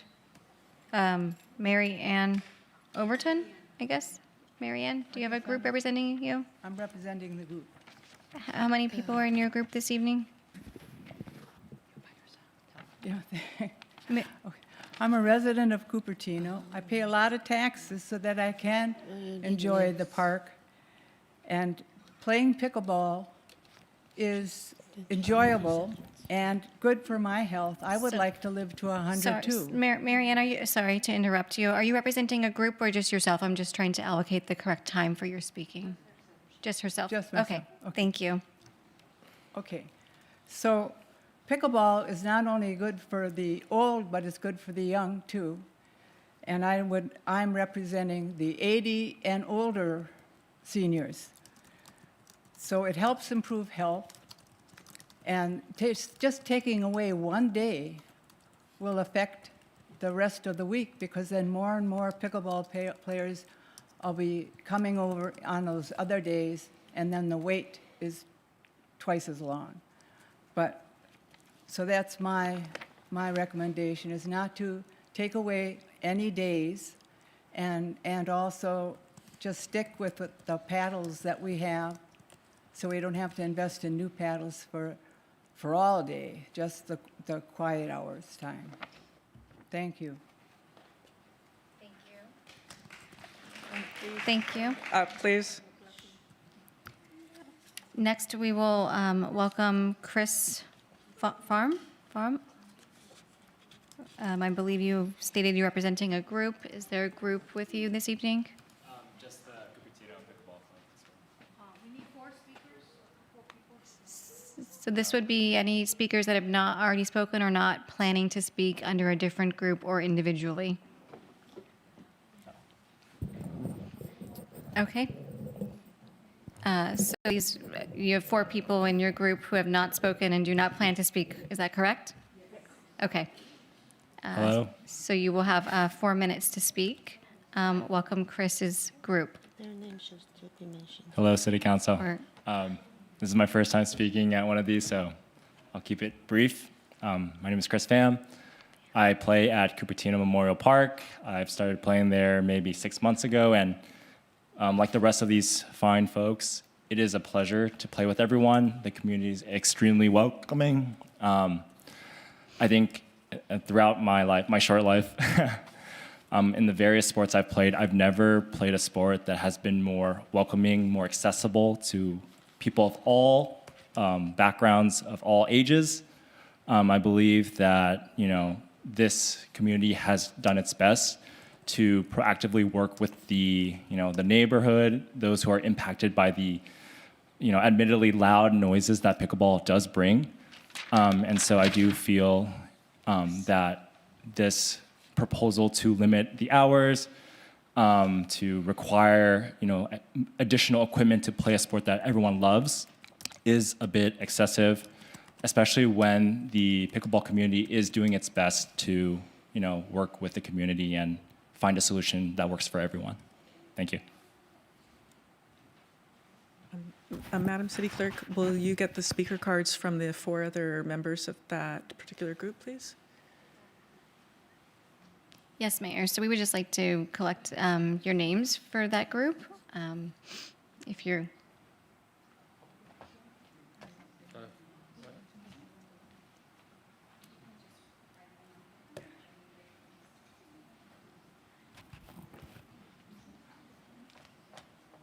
Thank you. Thank you, Mayor. Next, we will welcome Robert George, followed by Tom Cunningham, and he has 4 names listed with his group, so a total of 5 people, and then followed by Kevin Yang. So we will welcome Robert George. Good evening. My name is Robert George. I'm a Cupertino resident, homeowner, and active voter, and have been so for 25 years. I live next to the Blackberry Farm Golf Course, Stevens Creek Trail, Blue Pheasant, Blackberry Farm picnic area, and I worked with the city many years ago to create an equitable plan for these locations since they're quite literally behind my house. Every morning I hear noise coming from these areas. I appreciate the value of having this available to residents and non-residents and accept such attractions come with noise and inconvenience to those who live nearby. I work from home and accept that living near these attractions often means early morning lawn mowing, leaf blowing, loud trail conversations, laughter, music, people ignoring rules and staying on the trails. People want to exercise, have fun, and enjoy what Cupertino offers, and I'm willing to accept this, even though it may come with noise and inconvenience to me.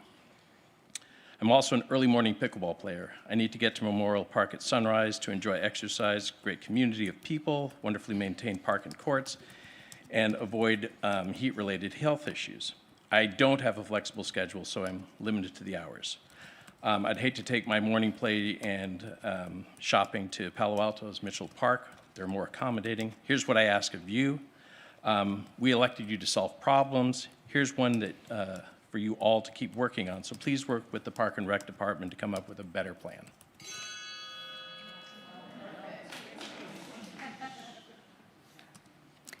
Thank you, Robert. Next, we will move on to Tom Cunningham's group. And I have the names listed as well. Yuriko Wansheng Tsai, Bob McElney, and Shelley McElney. hope I didn't butcher those too bad. So welcome. So we have 5 people in your group, so you will have 5 minutes this evening. Welcome. Hi there. All I ask is that you look at me when I'm talking. It's a simple request. My name is Tom Cunningham. I'm a resident of Cupertino, and I've been very involved in the pickleball group for the last year and a half. First and foremost, I think I want to thank you for being willing to include the sound barrier wall in the budget for consideration. I think that's an important factor. You're talking about an organization that is involving a huge chunk of your community. And as somebody who's been a former HOA president, has worked with numerous city councils, I really appreciate the time that you guys spend. And it's a thankless job, and I really want to thank you very, very much for what you're doing. And I think that we've got some real basic things that we want to communicate. First and foremost, we're talking about potentially impacting this organization in July. Just when summer kicks in, just when the daylight savings allows you to play longer, and just when people who work all day long and may not even be able to get out to the courts until after work can't even arrive until 6 p.m. I myself take care of an 84-year-old man who had a stroke about 15 years ago. And I'm preparing dinner for him, making sure that he's taken care of before I can even get away. So I really appreciate the fact that I can go and play. And I've never, I've played tennis in Northern California, Southern California, all over the place. I have never, ever interacted with a more friendly, engaging group in my life. I have seen little children with their parents playing on a regular basis, retirees, people of every race, religion, and creed. I swear, it's the most inclusive group I've ever seen. In fact, out of those 6 tennis courts, we're only taking up 2 of them. And out of those 2, we're talking about involving 80 people on a regular basis. 32 that are playing and 42 that are waiting to play. There are friendships and bonds that are taking place every single day, and it's because of your ability to facilitate this. I know as a community leader, you're always trying to create activities that have engagement and inclusion, right? That makes the most sense. What kind of impact can we create on our, for our residents? Well, you have the perfect solution here, because where else are you going to find that kind of impact? You talked about the Cherry Blossom Festival. You wouldn't assess that based upon, oh gosh, look at how much traffic it created. You would talk about it based upon involvement of the community. And that's what we're asking you to consider here. I mean, you could be comparing that in terms of sound and its impact. It'd be like saying, I moved to a golf course, but the new ping golf clubs, make too much noise. So can you just use a foam golf ball and everybody will be happy? It's just not really that easy. I just want to also emphasize from a social economic impact, you have a park that allows people that can engage in an activity that doesn't cost them a fortune. It's tough. A lot of these people, they can't afford to join a private club. They can't afford even to join, Cupertino's, workout group. This allows them to come on a regular basis and interact with people and form really strong friendships. And like I shared, from 6 to 80, I've never seen anything like it before. And I really invite you to please come down there and see what people are participating in. But more importantly, I really want to emphasize that if you can make this sound barrier wall work, please do, because I think it would be a wonderful solution. And as you've already heard, we're more than willing to cooperate with the community to try and make this work. So thank you again for everything that you do. Really appreciate it. Thank you, Tom, and Tom's group. Next, we will welcome Kevin Yang, followed by Adam Oren's group, followed by Arif S. Welcome, Kevin. Hi, my name is Kevin Yang. I'm a longtime resident of Cupertino. I have been living in Cupertino for more than 21 years with my 3 kids and my wife. All my 3 kids went through the public school, and I have been actively involved in the community by volunteering as the Boy Scout Cup Master for 5 years in regular elementary school. So I taught many people to teach pickleball, and I found the best place to do this is in Memorial Park. I've been to many pickleball courts in the Bay Area, and I found the Memorial Park pickleball courts to be the most friendly and most welcoming place for new beginners.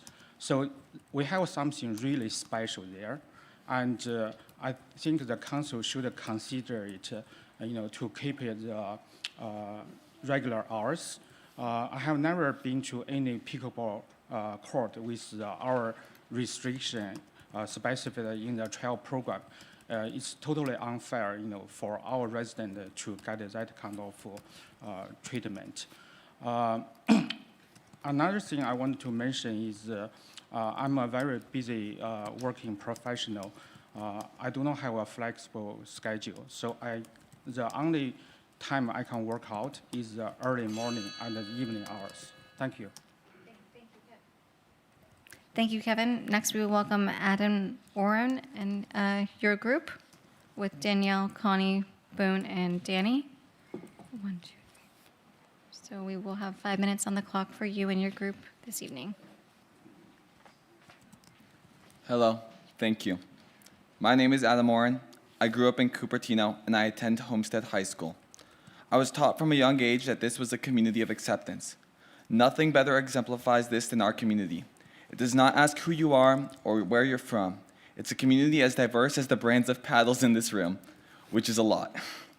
We have never asked for special treatment, but now we are being asked to restrict access to this community. I learned, played, and even represented our city at the high school national championships, and this lack of support has me astonished. These people are my friends, and they are my family, and we have built a community here. We are here together because we love this community, and I urge you to consider the values that make this city a great one. One of which, these values are acceptance and community. And by stopping this trial, we allow these values to thrive. I'd like to tell you a story. I came into this community truly unsure of myself and frankly afraid of the community I'd find. But here I was welcomed with open arms. I was taught by these people. They offered me community. They offered food to those who were hungry and equipment to those who needed it. And they have never turned someone away. So please do not do that to them. Please protect this space that we have and that we have made a home by rejecting this trial and following through on the plan for the sound barrier. Thank you. Thank you, Adam and the group. Next, we will welcome Arif S., followed by Rajiv Pathik. Welcome, Arif. Hello, good evening, Mayor and council members. My name is Arif. I'm a resident of Cupertino, and one of the reasons to move to Cupertino was to use the park facilities, specifically the pickleball. I'm here to voice concerns on the plans to put restrictions on the pickleball timings as well as how it's played. My kids and I play in the morning as well as in the evening, depending on the day of the week. By putting these restrictions, you're basically telling me not to play. And basically you're also telling certain sections, most people not to play because the timings would not work. And you're also telling them to forego all the benefits that comes with the pickleball, such as fun time, family, friends, help, etc. The real solution, as others have said, is to put a sound wall or some sort of a barrier. The city really needs to figure out a way to fund the project. Thank you for your time. Thank you. Next, we will welcome Rajiv, followed by Varun, followed by Rhoda Fry. Welcome, Rajiv. Is Rajiv in the audience this evening? No Rajiv? Is, okay. If he's not here, we're going to move on. So we will move to Varnam Singh.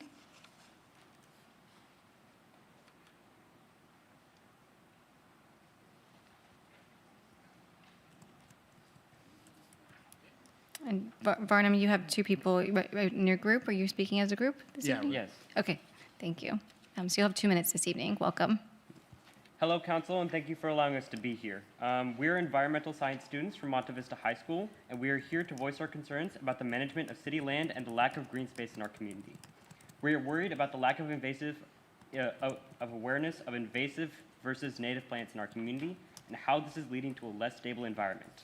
The main issue is invasive species. For example, several years ago, Lake Cunningham had many invasive species, such as poison hemlock and Cape ivy, which were killing nearby native species. Instead of spending time and money micromanaging these invasive plants, it'd be better to replace them with native species so that newly added plants can help the ecosystem, and fertilizer does not need to be wasted on maintaining invasive species. Native plant species can increase biodiversity and can even help us sustain the local environment by providing food and pollination to other local species. Furthermore, we can also use areas with little to no plants to increase biodiversity by planting native plants in those areas. Specific native species will be more ideal than others for addressing the issues of dead spaces and fragile ecosystems. For example, frog fruit is a grass variety that requires minimal water and can be used as a widespread ground cover in parks and lawns. Additionally, sunshine mimosa ground cover is a nitrogen fixation plant and can attract more insects like butterflies and bees nearby. We believe that planting more native species and spreading awareness about dead zones can lead to an increase in tourism as it makes areas in Cupertino more attractive, also aiding the environment around it. While plants may seem negligible in the short run, they can increase the ground's ability to absorb water and decrease the amount of water pollution in the city, while also maintaining the quality of soil. So even if it doesn't seem like what we're doing is important, in the long term, it can really help just the overall biodiversity of everything in Cupertino. So yeah, that's what it's for. Thank you. Next, we will welcome Rhoda Fry, and then Mayor, we will move into the request to speak virtually. So welcome, Rhoda. Hi, good evening. Disappointed that you're not hearing from neighbors of the pickleball courts. I do not live nearby, but I've heard them, and the noise is really obnoxious. Okay, you can say boo. Now, De Anza College has offered space. I think we should work with De Anza College to get more space for pickleball. So I hope you look at that, because the people who live there deserve to have their peace. And when they moved there, pickleball wasn't there, that level of noise wasn't there. Anyway, I came here for actually another reason. Flock cameras. Now, I understand that Santa Clara County said we can't do them anymore, and we should rip them out. And turns out that Sunnyvale has figured out how to not rip them out. And I think we should do that too. And after we've re-engaged them, we should use them. Very disappointing to hear about the lack of sheriff response when we know who license plates on people who've committed crimes. I went to a block meeting, and hearing from residents that they've shown their personal cameras, a whole bunch of neighborhood cameras, the sheriffs, and they're not moving forward on investigating thefts here. So this is a two-part solution, and I hope you can move forward on it. Thank you. Thank you, Rhoda. And before we move to the request to speak virtually, Mayor, Councilmember Wong has joined. So Councilmember Wong, I have my questions to ask. Thank you for joining this evening. Councilmember Wong, can you confirm that you are in the lobby this evening of the Renaissance Cincinnati Downtown Hotel in Cincinnati, Ohio? Yes, I am. Thank you. And Councilmember Wong, can you confirm that you posted the agenda at your location? Yes, I have, and a picture has been sent to you. Thank you. And Councilmember Wong, are there any individuals over the age of 18 with you, and has anyone indicated to you that they intend to make public comment or address the council this evening? None at this moment. Thank you. I'll rely on you to notify me if any members of the public wishes to speak from your location. Thank you. I will. Thank you. And Mayor, Council, at this time, we will move to request to speak virtually under oral communications, and we have 5 requests, five hands raised virtually. We will welcome, in the following order, Tracy Kosol-Sharon, Peggy Griffin, Colin User 1, San Rao, followed by Jennifer Griffin. So welcome, Tracy. Good evening, City Council. My name is Tracy Kosol-Sharon. I serve as chair of the Cupertino Planning Commission. And tonight, at the direction of the Commission on April 14th, 2026, I wanted to share the results of our Community Noticing Subcommittee report.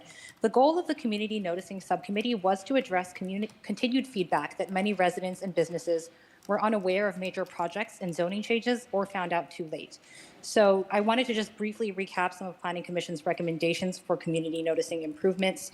I know that I only have 90 seconds, so this is not comprehensive, and the full list is via email, and I'm happy to discuss later if anyone has questions.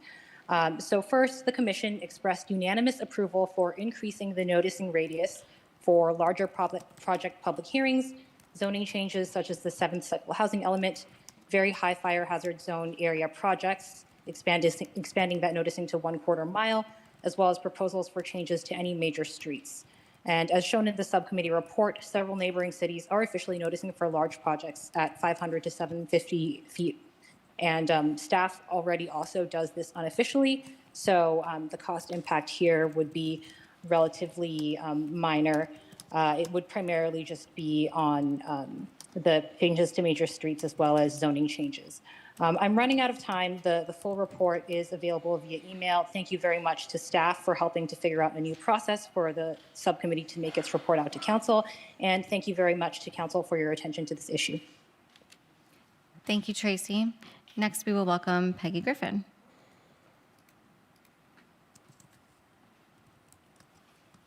Good evening, council and staff. I want to express my frustration with the politicizing of our government facilities, in specifically the grand jury. I mean, it's election time, and all of a sudden there's an election report, and it attacks Councilmember Wang, and it has happened over and over and over again, which changes our perspective on our procedures and our committees and the jury. I don't respect the grand jury anymore because of the politicizing of their reports. I also want to point out that it's time to stop. Calm it down. I'm talking to both sides. Stop it. We are trying to elect officials. We want the best candidate to win. Stop the BS. Stop the attacks. I'm tired. Thank you, Peggy. That is your time. Thank you. Next, we will welcome Colin User 1.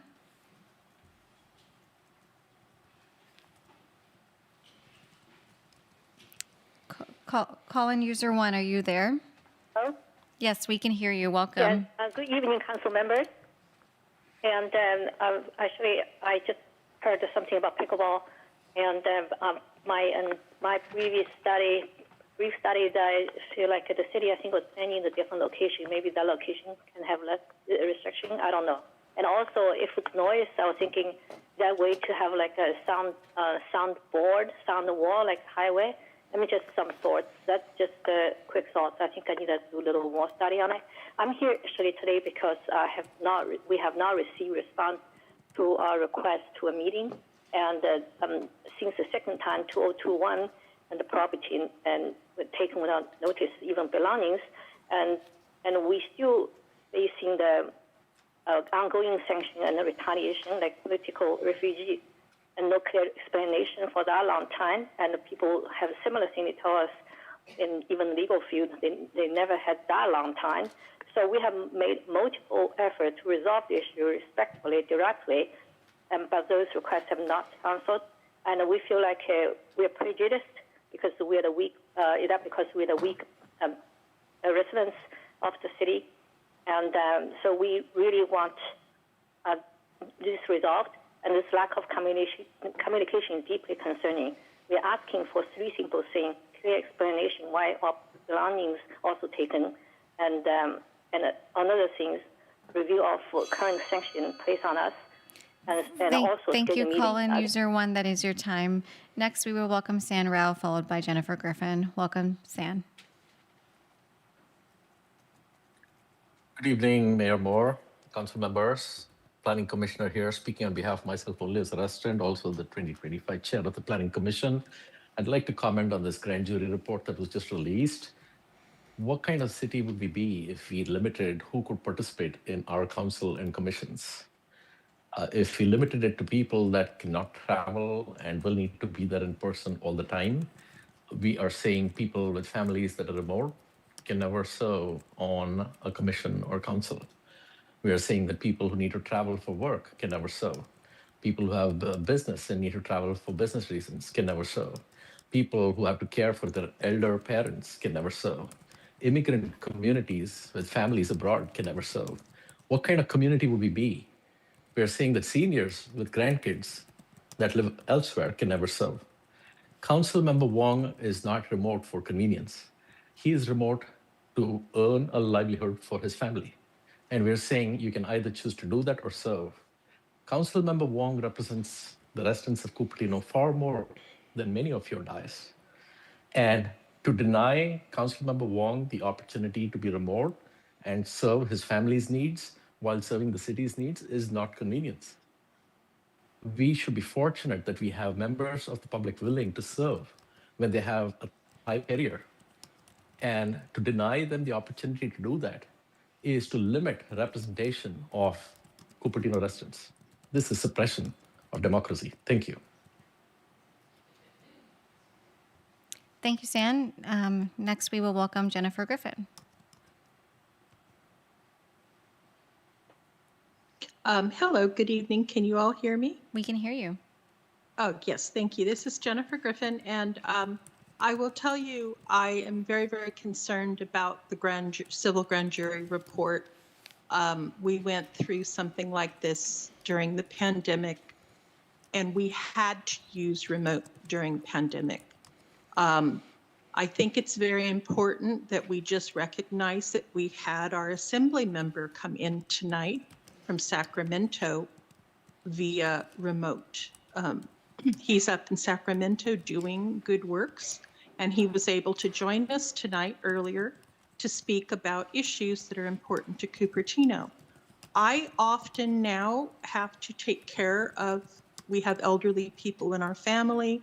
We just installed Wi-Fi at my mother's in Aptos so that I can come in on Zoom there to other meetings, and then my mother-in-law in San Jose. I'm coming in tonight that way too. I think that there are decisions that are made about how we come in remotely, and I'm happy with the way things are, that just what the city clerk went through tonight to verify that everything is being done legally for council members, et cetera, commissioners coming in remotely. I don't have a problem with it, and I think it should continue. It really helps. I think I'm all Thank you, done. Jennifer. Yes, that is your time. Thank you. Good. Thank you. I do have one hand raised, but that hand was raised after the 9-minute cutoff, Mayor. So that concludes the request to speak under oral communications this evening. All right, thank you, Madam City Clerk. Next is our consent calendar. Madam City Clerk, do we have any items that have been pulled from consent? No, Mayor. Not that I have received. Okay, thank you. Do we have council members who wish to pull an item? Councilmember Fruin? Yes, I'm not asking to pull an item, but I do want to make separate comments on item 14.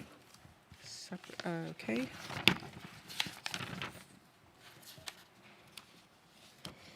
Okay. I would as well. Okay, I'm not seeing any other hands raised for this item. Do members of the public wish to speak to the consent items at this time?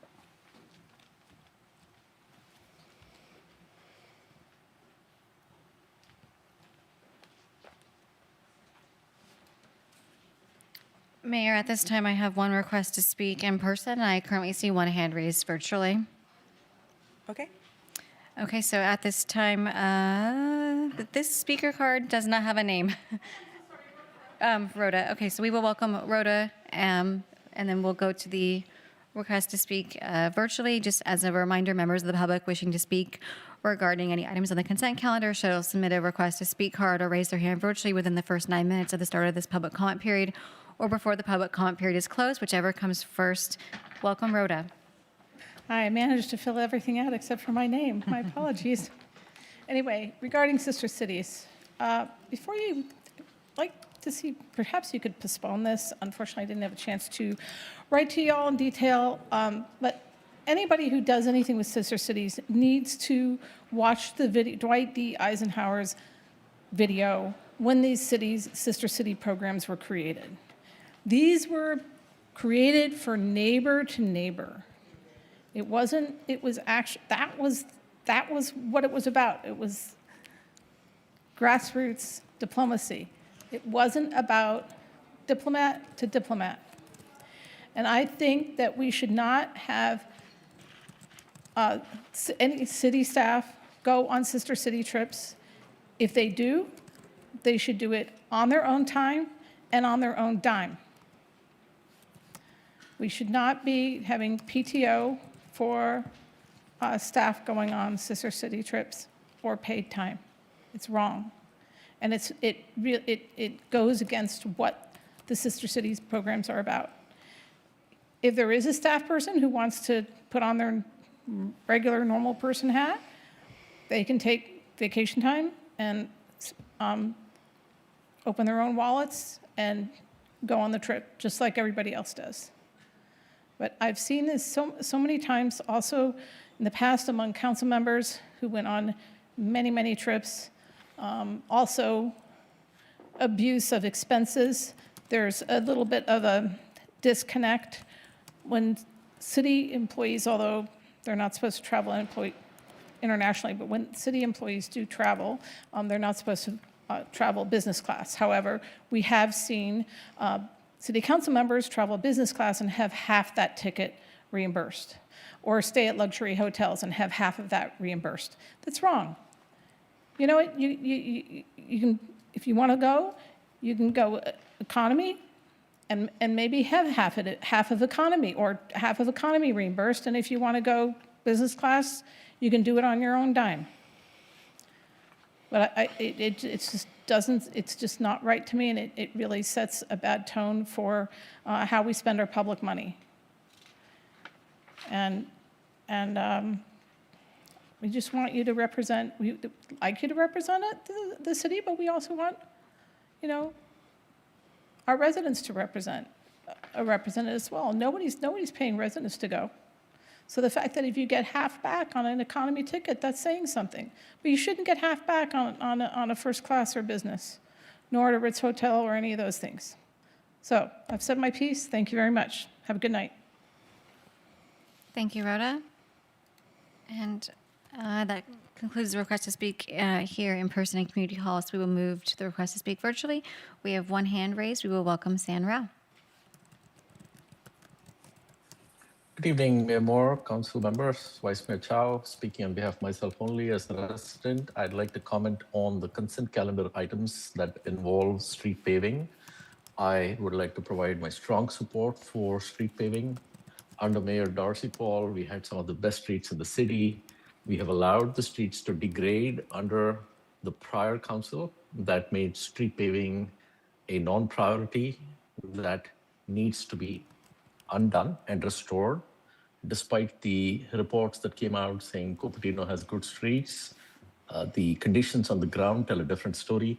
If you drive on Bub, if you drive on Stevens Creek, if you drive in Creston, the conditions are quite bad. And as we look at this report, I fully support and request that we prioritize more street paving. I also want to say the slurry seal is not sufficient. You need to look at actually doing paving, because I've seen slurry seal on Lockwood that was done a year ago, or maybe 2 years ago, and with the winter rains, the slurry seal tends to flow downhill. So when you use slurry seal on streets that have a gradient, the slurry seal flows downhill, and then if you come look at Lockwood now, you'll see quite a bit of striations where the slurry seal flew downhill or basically went downhill after the rains. I also want to point out Creston has been ignored in this process. I have a number of streets in the northwest corner of the city to the east of Hotel and to the north of Vista Knoll. So I'd encourage Public Works Director mostly, if you'd like to come out for a drive, I'd like to take him around. Starling Drive, Baxter Drive, Creston Drive, Ainsworth Drive. A number of these streets are in really bad condition. Just because they're the far end of the city shouldn't mean that they should be ignored. I want to thank Director Mosley for including Inspiration Heights. We have not seen pavement work done here in over 12 years, all my time I've been here. And please do not ignore Creston. I'd like you to see Creston and then decide if you can include the streets I mentioned. I'd be happy to send you a mail with those streets mentioned as well. Finally, before I run out of time, I do want to say I support the sister cities, and I can speak for that another time. Thank you. Thank you, San. Mayor, that concludes the request to speak on the consent calendar. All right. Thank you very much. With regards to item 14, I did get an email from Mayor Turner that he has 3 other cities which have signed on to his letter as it is, and he will be sending it tomorrow, if that helps. So I'm not sure if this item is a moot point because of that. Councilmember Fruin, do you have some thoughts on the matter? I just wanted to thank you for the openness and the willingness to collaborate on it. Okay, good. I think they're great ideas that you have added to it. And perhaps there's another route that we can work in the future. I'm not sure, are we still wanting to send this as an individual letter from Cupertino? Because it's not that, we're no longer looking at the multi-jurisdictional letter, we have our own at this time. Yeah, I feel comfortable with it, and if Mayor Turner is open to it, that's his business too. Okay, so he's already sending the one that he's written up, so we can send one independently. Okay, so I'd like to make a motion to break out item 14 to vote on it separately from the rest of the consent calendar. Do I have a second? Second. Second, okay. Madam City Clerk, will you please conduct the roll call vote? I do have a question. On item 14? Not 14. Oh. So the other items. Okay, Do we now do 14 first? Do we all do all the question comments? No. I think the mayor was just taking a vote on whether to pull the 14 out and vote on it separately. Yes, but I thought we would actually go ahead and vote on it and then move the rest of the consent calendar in one omnibus motion and vote on that. And then if there's a comment on the remaining items, it would happen then. Do we need to vote to pull it, or can we just make a motion for item 14 and then make a motion for the rest? I do think you can make an item for 14 and then make a motion for the rest, but I assumed that you were voting to pull it. Oh, no, just to vote on it separately from the rest in case we have some disagreement. I don't want item 14 to cause the entire set to have an issue. Wait, so the motion was to vote on, to move item 14? To vote, to move item 14 to a vote, so that we would vote now on item 14, pull it apart, and then we will pull it out of the set, and then we'll look at the rest. So, Madam City Clerk? Mayor, I had a yes, comment. Sure. I was one of the I'm probably the only one who had reservations about the original letter that we discussed, that Mayor Turner drafted. So I'm really pleased with the effort that's gone into this version. So I'm hoping that you won't make any changes. If Mr. Mayor Turner wants to jump in with you guys, I'm perfectly okay with that. But as a standalone letter with the way it's drafted now, I think it's a far superior document than the earlier version. Thank you for that. Yeah. And Councilmember Fruin, you can accept a lot of that praise there. Okay, so Madam City Clerk, will you please conduct the roll call vote? Yes, Mayor. Did we have a second? And I apologize if I did. Vice Mayor? I seconded. Okay, thank you. Okay, so we are voting on item number 14. Councilmember Fruin. Aye. Councilmember Mohan. Aye. Councilmember Wong. Nay. Vice Mayor Chow. Aye. Mayor Moore. Aye. Motion carries with Wong voting no. Okay, so next we are voting to move consent calendar items 5 through 13 and 15 through 18. Do I have a motion? So moved. Okay, do I have a second? Second. Yes. But I do have some question. Can I ask? Please, please do. So one public comment mentioned the difference between slurry seal that we are seeing a lot more than the repavement. I believe that's a result of our budget situation. So we have decided to reduce the cost, so we cannot, we don't do as much repavement, right? Can we clarify that?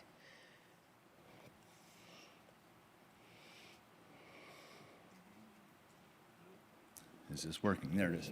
Good evening, Council. Mine Mosley, is still, yeah. Very good. Chad Mosley, Director of Public Works, and yeah, I think my predecessor also liked to talk about paving, so here I am talking about paving.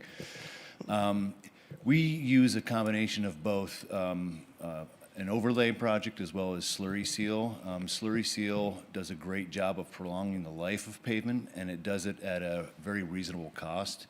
It's not necessarily the same product as a paving overlay. It's not that we're trying to, cut paving costs by replacing overlays with slurry. We're actually using slurry as a life prolonger for the paving. So it's a standard process for keeping paving in a good condition. Okay.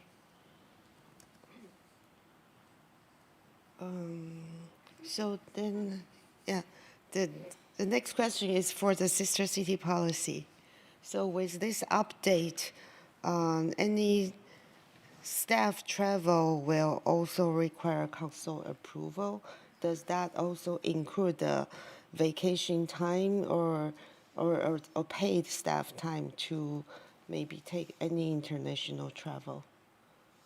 Because in the past, we had staff traveled on city paid hours for this international trip to sister city. And what does the current proposals, revised policy say?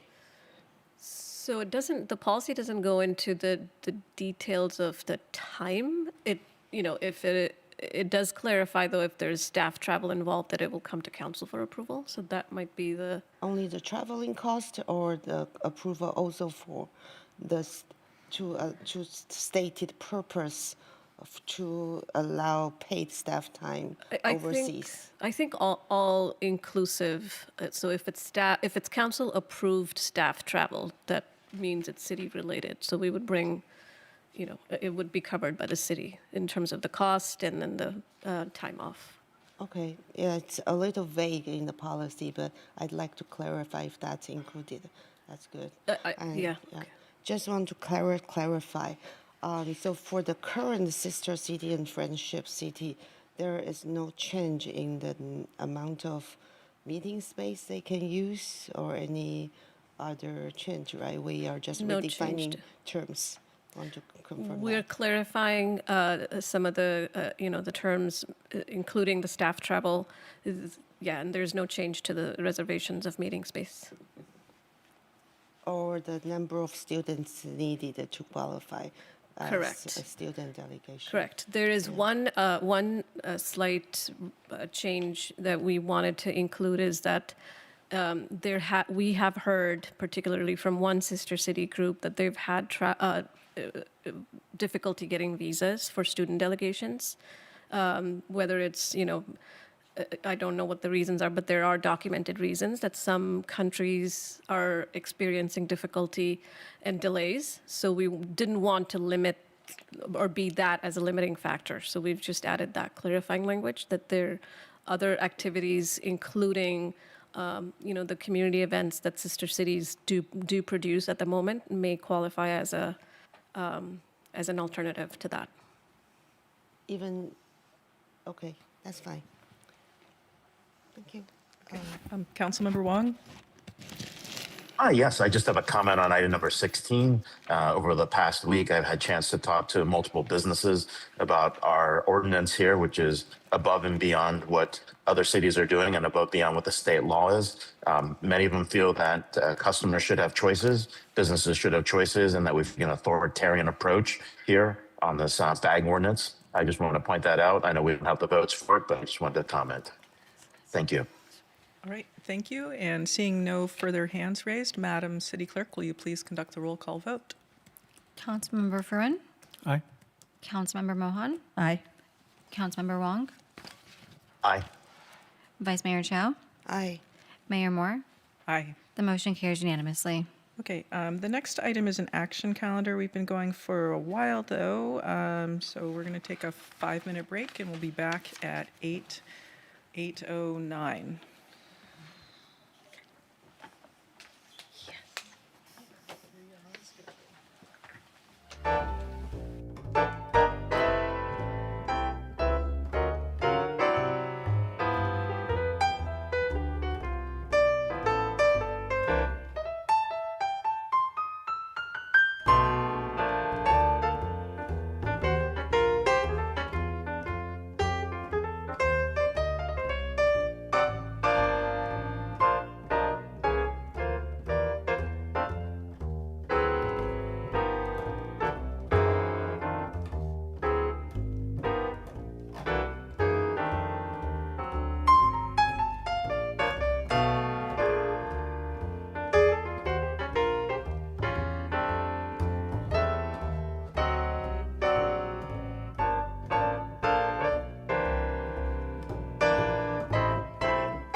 regarding organizational changes. Madam City Manager, do we have a presentation? Thank you, Mayor. We do not have a presentation, but this item is an introduction and first reading of an ordinance to update various sections of the Cupertino Muni Code to reflect recent organizational changes. These updates are administrative in nature and are intended to align the Muni Code with the city's current structure, including the transition of human resources to the city manager's office and the renaming of Administrative Services Department to the Department of Finance. The proposed amendments ensure that the department names, titles, and responsibilities are accurately reflected, improving clarity and consistency across city operations. I will now turn it over to Jonathan Orozco, who is currently the Acting Director of Administrative Services Department, to walk through the proposed changes. Thank you, Dina, and good evening, Honorable Mayor Moore and council members. It's going to be a short presentation, so jump right into it. Tonight's item is the introduction and first reading of an ordinance updating several sections of the municipal code to reflect the city's recent organizational realignment. These changes are administrative in nature and are intended to improve clarity, consistency, and alignment with how the city is currently structured and operating. As part of the recent reorganization, Human Resources Division has been transitioned to the City Manager's Office to better align the citywide strategy and workforce planning. Additionally, the Department of Administrative Services has been refocused on core financial functions and renamed to the Department of Finance. Importantly, this reorganization does not add staffing or create new executive level positions. It is limited to reporting structure and alignment.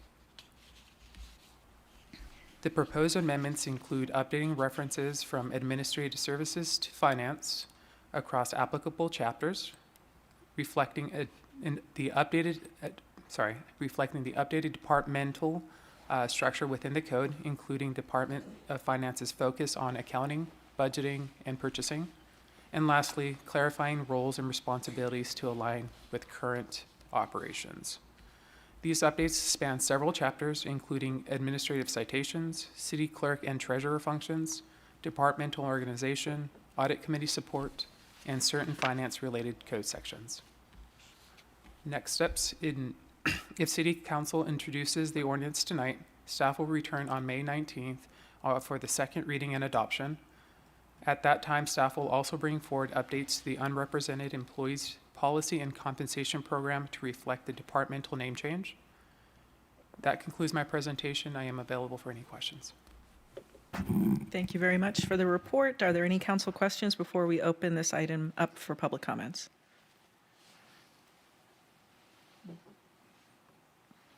I see one hand raised from Councilmember Wong. I just wanted to make sure that the clarification to everyone is that, the HR department's still there, finance is different, but they're spread out. And pretty much what we're saying is reporting directly back to the city manager of two distinct functions and two distinct department heads. Is that correct? Councilmember Wong, there are no two separate departments. The Human Resources was a division of the Administrative Services Department. It's moving into the city manager's office as a division, so there's no creation of an HR department. It's just the renaming of the Administrative Services Department to the Finance Department, which does not include HR. Understood. Okay. So this is to reflect the changes in terms of reporting structure. I just wanted the public to be clear because I wasn't exactly clear, so. Yeah, thank you. Great. Vice Mayor? Yeah, actually my questions were answered in the supplement desk item today. Really thankful for that. I'm sharing that here because I think this is probably the information people would appreciate. So I asked whether there will be any addition executive level position. There will not be, but I do wonder how big is the human resource that's being moved because I thought it might be big. And then so here is city manager's office currently has 21 full-time employees and 2 part-time. So these are the current city manager office employees, and HR will add only 5 more full-time employee there, and the Department of Finance will now have 13 full-time, 2 part-time employees. So that this number gives me better picture of this reorganization. So thank you for the answer on that. And here is a list of executive level positions we currently have. And as mentioned, we have 3 assistant directors for department that's public facing. So community development, Parks and Rec, and public works. So you can reference the desk item for other questions. Thank you. Thank you. At this time, do we have any members of the public who would like to comment on this item? Mayor, at this time, I don't see any requests to speak in person, but I do see one hand raised virtually. So we will go to the members of the public requesting to speak virtually. Welcome, San Rao.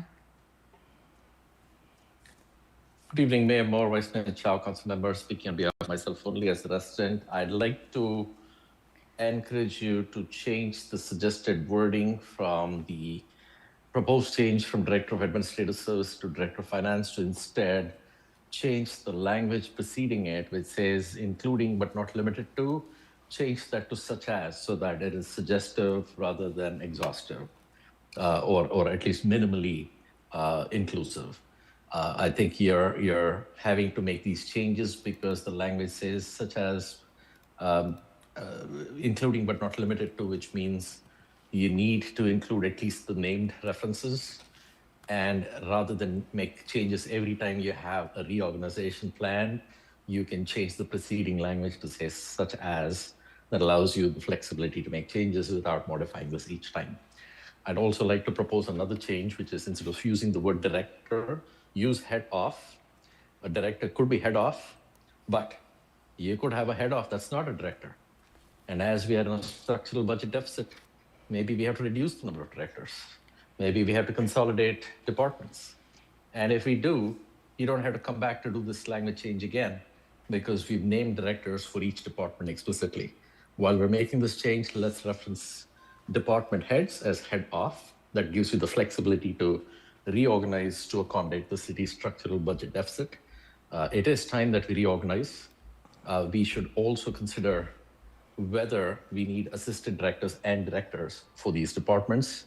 While they're nice to have, we cannot afford the costs, both from a budget deficit, but also from a cost recovery perspective. So it is critical that you do the hard work that is needed here in order to protect our ground staff. Because if you do not do that, the cuts are paid by essential critical workforce that the city needs. And I do not want us to lose a single ground staff employee, not in public works, not in Parks and Rec. I don't want to see the union employees affected. What I'd like to see is how do we cut costs elsewhere. And so give yourselves a little more room and flexibility to achieve what you need while you're making changes here. Thank you.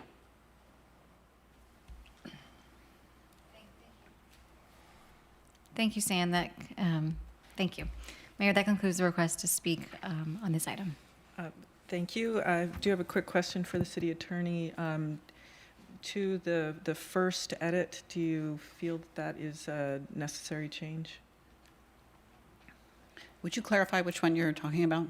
It was not the head of the departments. Perhaps another council member caught it a little more clearly, but it was something to change the introduction to the item.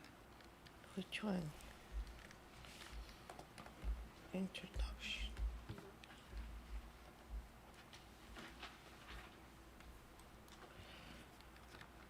Vice Mayor, did you catch that, the first edit? And he talked about rather than to use including and not limited to. That's right. Use such as. So I looked up the resolution. The only place I can see is this part, the enforcement officer, that's relevant. There are other occurrences of including that's not related to the finance function. But I don't think that's necessary to change this to such as. I agree with you. Thank you, Vice Mayor. I don't know, is there any other?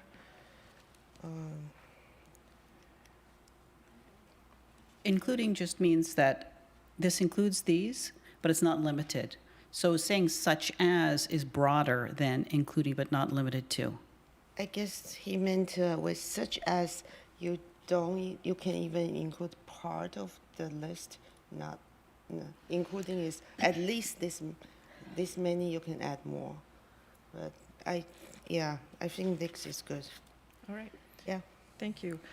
Do we have a motion at this time to approve the recommended Happy action? to make a motion, move the recommended action. Second?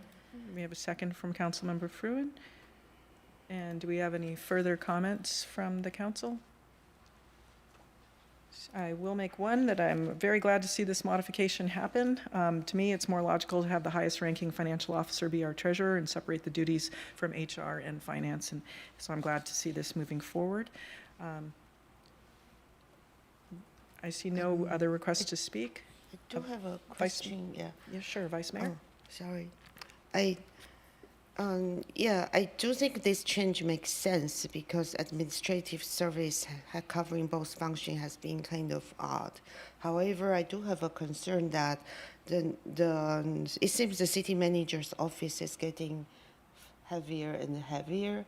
So how will the city manager's office be able to handle all of this? Would there be a need to create another department later? Then we add more executive level position. That's my main concern with this. Yeah.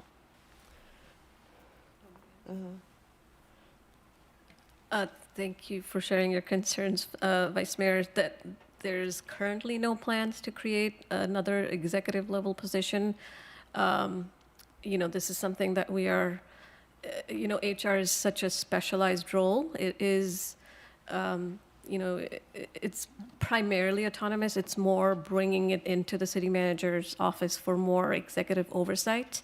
And so that we can have more of a, enhanced service delivery to all city departments. But it's yet to be seen how it will work. I'm hopeful that it would work the way that I'm envisioning it. But if there's, future needs or adjustments, I will come back to council with more information. Yeah, thank you. Just a little background. Before I got on the council, I remember at the time, this assistant city manager was a position that's also the director of community development. So it's kind of and then later on we had a separate director of community development and the assistant manager. City manager. So it's good that the assistant city manager is now removed, and then you have made deputy city manager a little more higher level executive position. So maybe with that change, that will help you manage the city manager's office. Yeah. Yeah, that's the hope. But as you are alluding to, there have been changes all along as the city grows. So, like I said, right now I'm not anticipating any changes, but I'll report back. And thanks. Thank you. Madam City Clerk, will you please conduct the roll call vote? Yes, Mayor. Councilmember Fruin. Aye. Councilmember Mohan. Aye. Councilmember Wong. Aye. Vice Mayor Chow. Aye. Mayor Moore. Aye. The motion carries unanimously. Right, thank you. Next, we move to item 20. This is minor revisions to the municipal code. I'm not going to list all of the chapters. Madam City Manager, do we have a staff report? Thank you, Mayor. We do have a staff report, and we do have a short presentation as well. So this item is the annual Muni Code amendments, routine updates that address minor corrections and align the code with state and federal law, as well as our current administrative practices. And I will now turn it over to Deputy City Manager Kirsten Squarsha to present this item.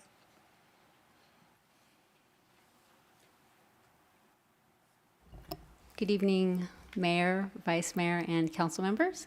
I'm just going to pull up my presentation. This is a brief presentation.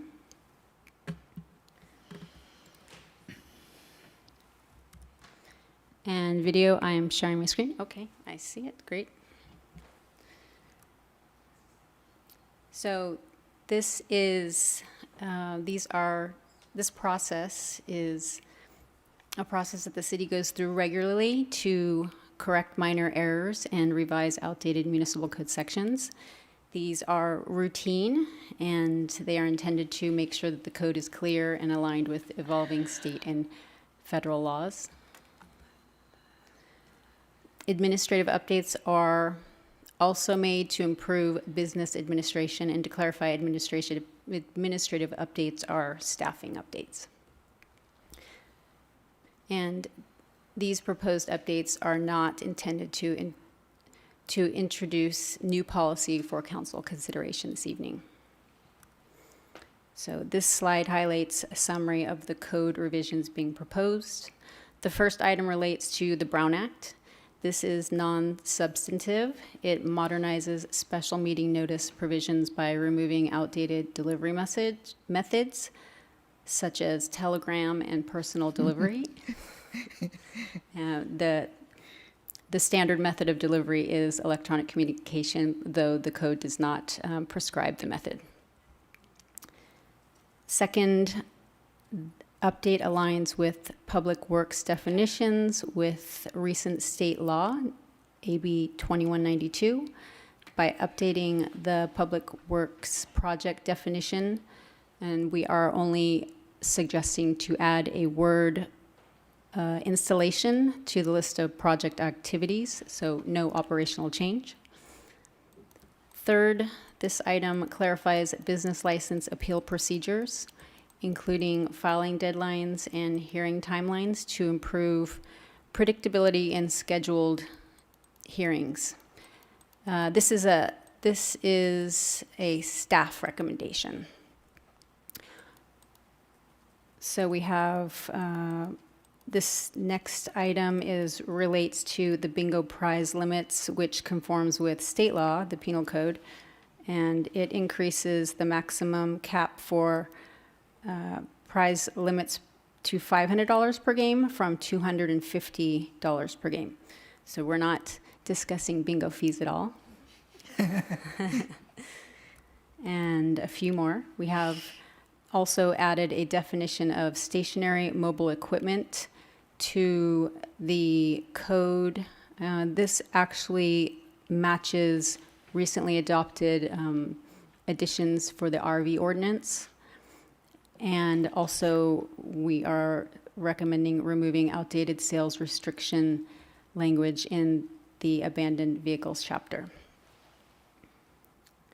The next change relates to feeding wildlife in city parks. It updates regulation terminology to expanded to wildlife instead of simply water.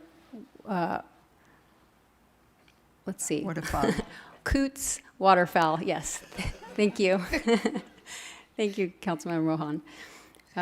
Additionally, it adds clarifying language to advertising and sales restrictions in parks, and essentially that ensures that the city has control over regulation during city events on sales and vending and marketing.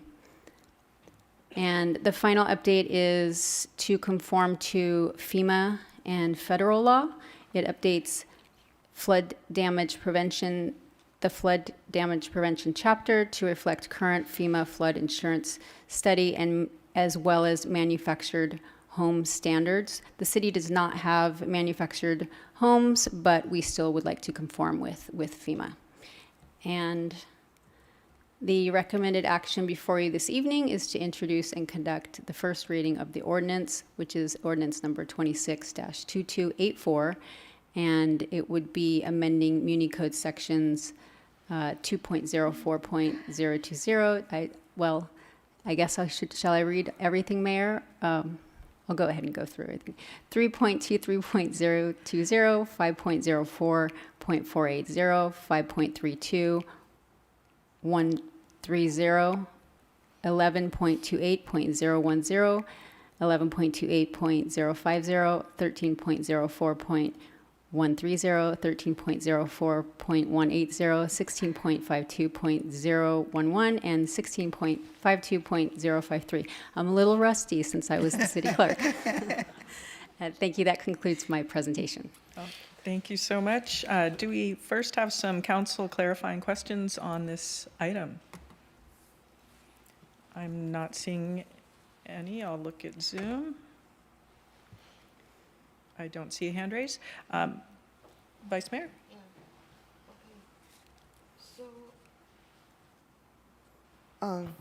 Just want to clarify which part is a state requirement, which part is existing practice or anything new. Because, so the bingo fee, I understand the increase from 250 to 500 is to align with the state law, right? Correct, No Vice question Mayor. about that.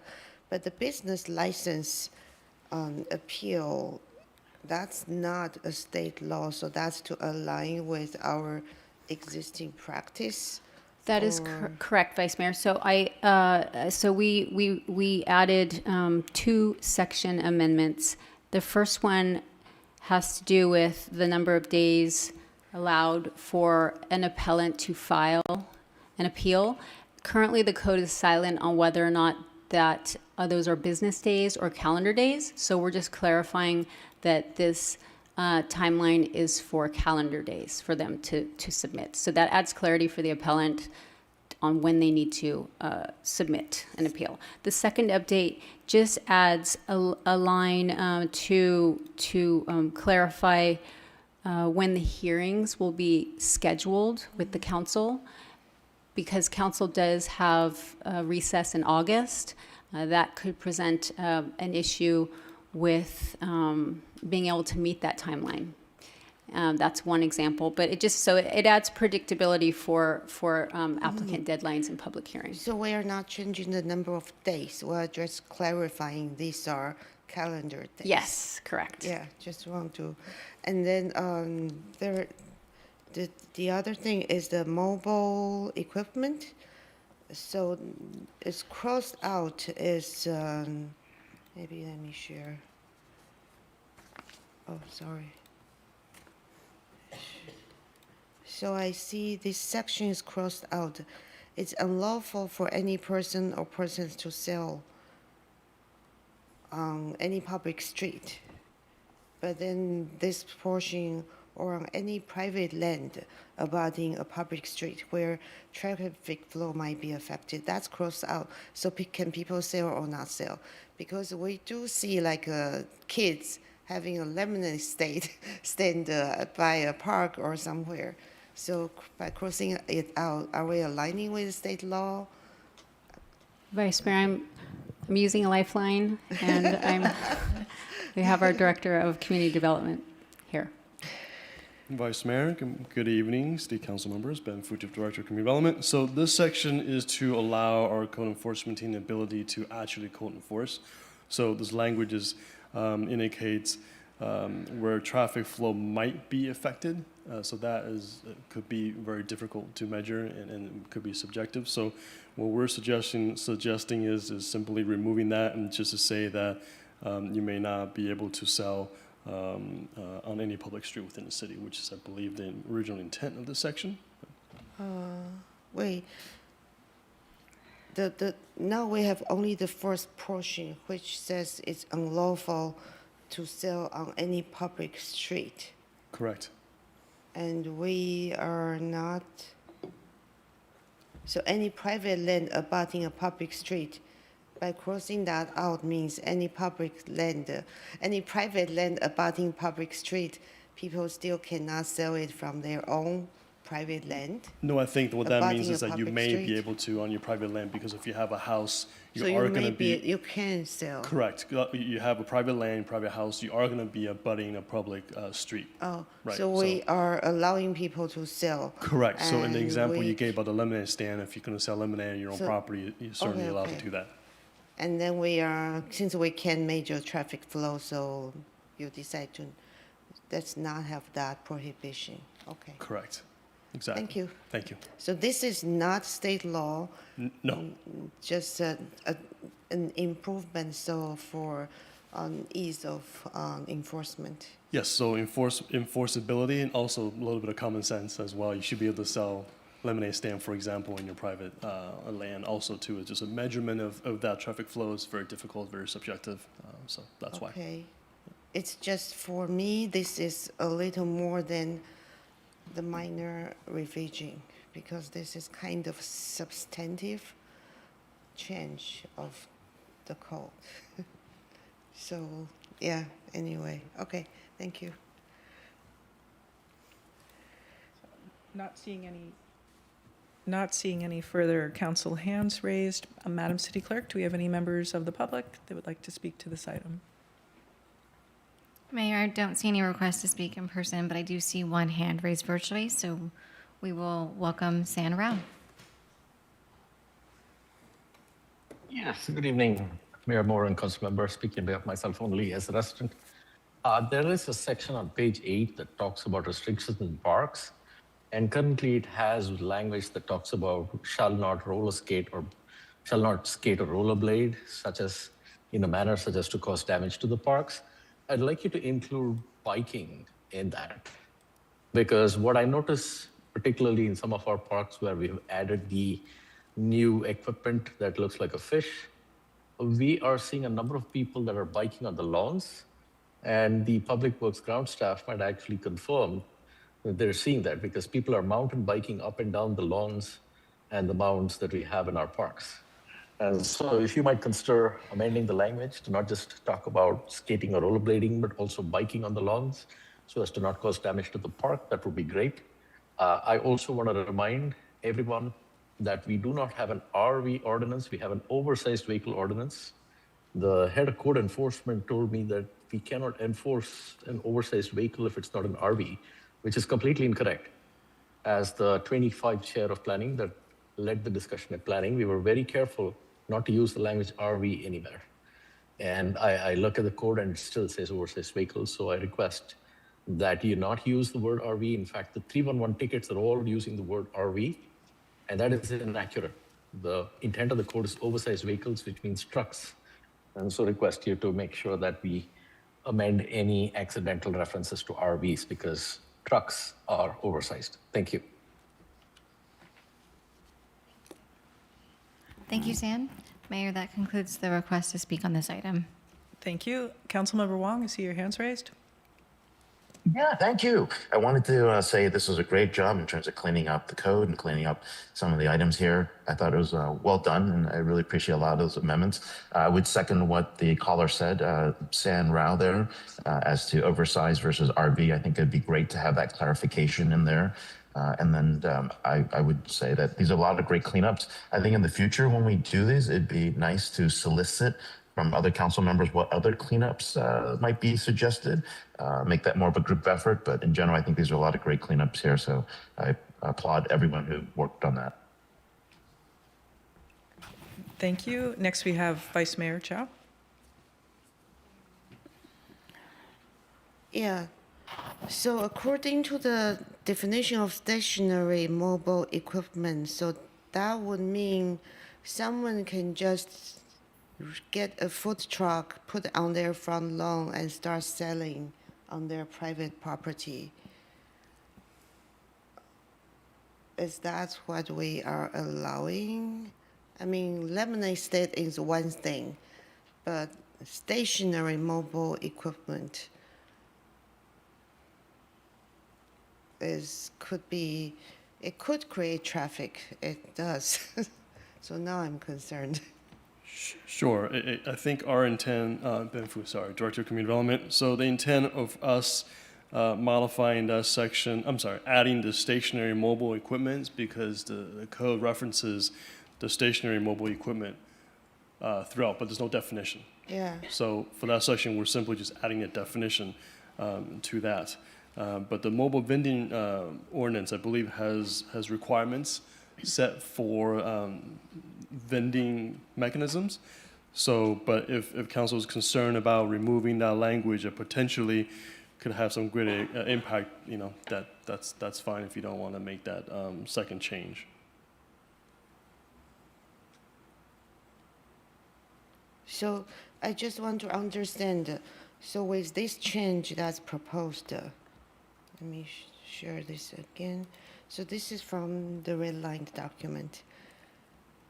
The same thing. So with the removal of this red crossed out line, does that mean someone can have a food truck on their front yard and then sell.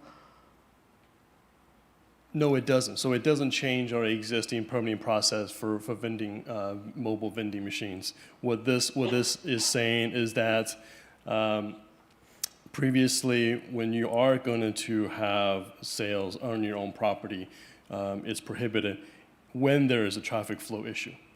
And that creates an enforcement issue for us to measure that. So what we're simply saying is just simply remove that, because there's no way for us to actually measure what traffic flow might be affected means.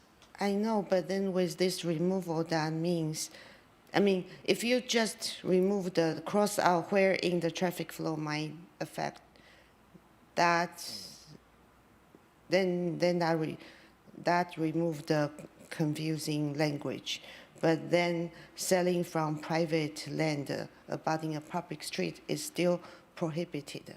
But since you have crossed out on any private street abutting public street, you have now removed the prohibition to sell on any private street abutting on private land abutting public street. So you are not just removing this part that's harder to enforce. You have changed what's allowed or not allowed. So I'm Sure, trying I don't to believe understand we're. Yeah, I don't think we're. the scope. I don't believe we're changing what's being allowed or not allowed. Go ahead. Sorry, Mayor, I didn't mean to cut you off. Pardon, the business license process would still need to be followed. Correct. For somebody to be selling on their own property, they would still need to do that. I think, if anything, this puts this more into the category of a business license issue, which if the city allows them to do that, depending on how they're zoned, then they are allowed to have a home business. So are they required to apply for a permit for that food truck on their private land? Yeah, so we have a mobile vending ordinance. I have to look it up and see what the exact requirement is for that, but that's not being changed. We also have a hand bill ordinance as well, so if you want to be able to pass out flyers, you have to get a permit for that. So none of that is being changed So at all. likely they need a permit for that Correct, food truck and get a business license. correct. If they take it off their property and onto the sidewalk, then there's a sidewalk vending facility. That was something we worked on in 2021. So if that creates any traffic issue, how will the city address that? If it's so popular, that would be. It hasn't been a case. I don't think we've ever had a case where, a lemonade stand is creating a traffic issue in a corner. Okay. So that hasn't happened. Not to say it won't happen, but. But this does change what's allowed or not allowed. This does not just remove traffic flow determination. This actually remove this previous prohibition, right? No, it does not change any of the requirements or anything. All we're saying is that. In your staff report, remove language prohibiting the sale from private property. That's exactly what it said in the staff report. Remove language prohibiting the sale on private property. So you have removed that previous prohibition. Vice Mayor, I think that section is That's a actually different section. modified by the where traffic flow may be affected.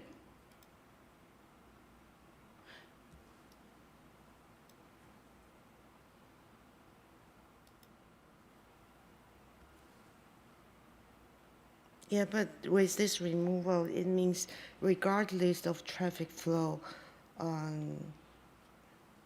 the prohibition for selling on private property will be allowed. Previously, it's not allowed when the traffic it might affect traffic flow. And so Correct. now, setting aside the traffic flow issue, it would be allowed, I think. Yeah, I just mean I did not expect a minor revision will make this kind of change. If I might ask a quick Councilmember Fruin? point in clarification, Director Fu, you had said that in essence, this additional language, this conditional language with regard to interfering with traffic flow is essentially unenforceable already. Correct. Okay, so then there really isn't a change because we don't have a means for enforcing that issue. Correct. Okay. So I think that's why this qualifies as a minor edit. For purposes of deliberation, do we have a motion on item 20? I will move the staff recommended action. And do I have a second? I'll second it. Second I'll from second it. Councilmember Wong. Okay. I still see a hand raised from Vice Mayor Chow. No, that's fine. Seeing no further hands raised, Madam City Clerk, will you please conduct the roll call vote? Councilmember Fruin, Aye. Councilmember Mohan, Aye. Councilmember Wong, Aye. Vice Mayor Chow, Aye. Mayor Moore. Aye. The motion carries unanimously. Okay. So item 21 was postponed, and we had no items pulled from the consent calendar. And at the end of this report, we have the manager's report that you may look at, the council member reports, and the future agenda item report. And just to note that any council member wishing to put something on the TBD list, which gets reviewed quarterly, simply email another council member and the city manager to get that item onto the TBD list. So this is a different procedure from the commissions due to the general time constraints at our meetings. However, we've been very efficient with our time. Good job, everyone. With that, this May 5th, 2026 Cinco de Mayo meeting is adjourned.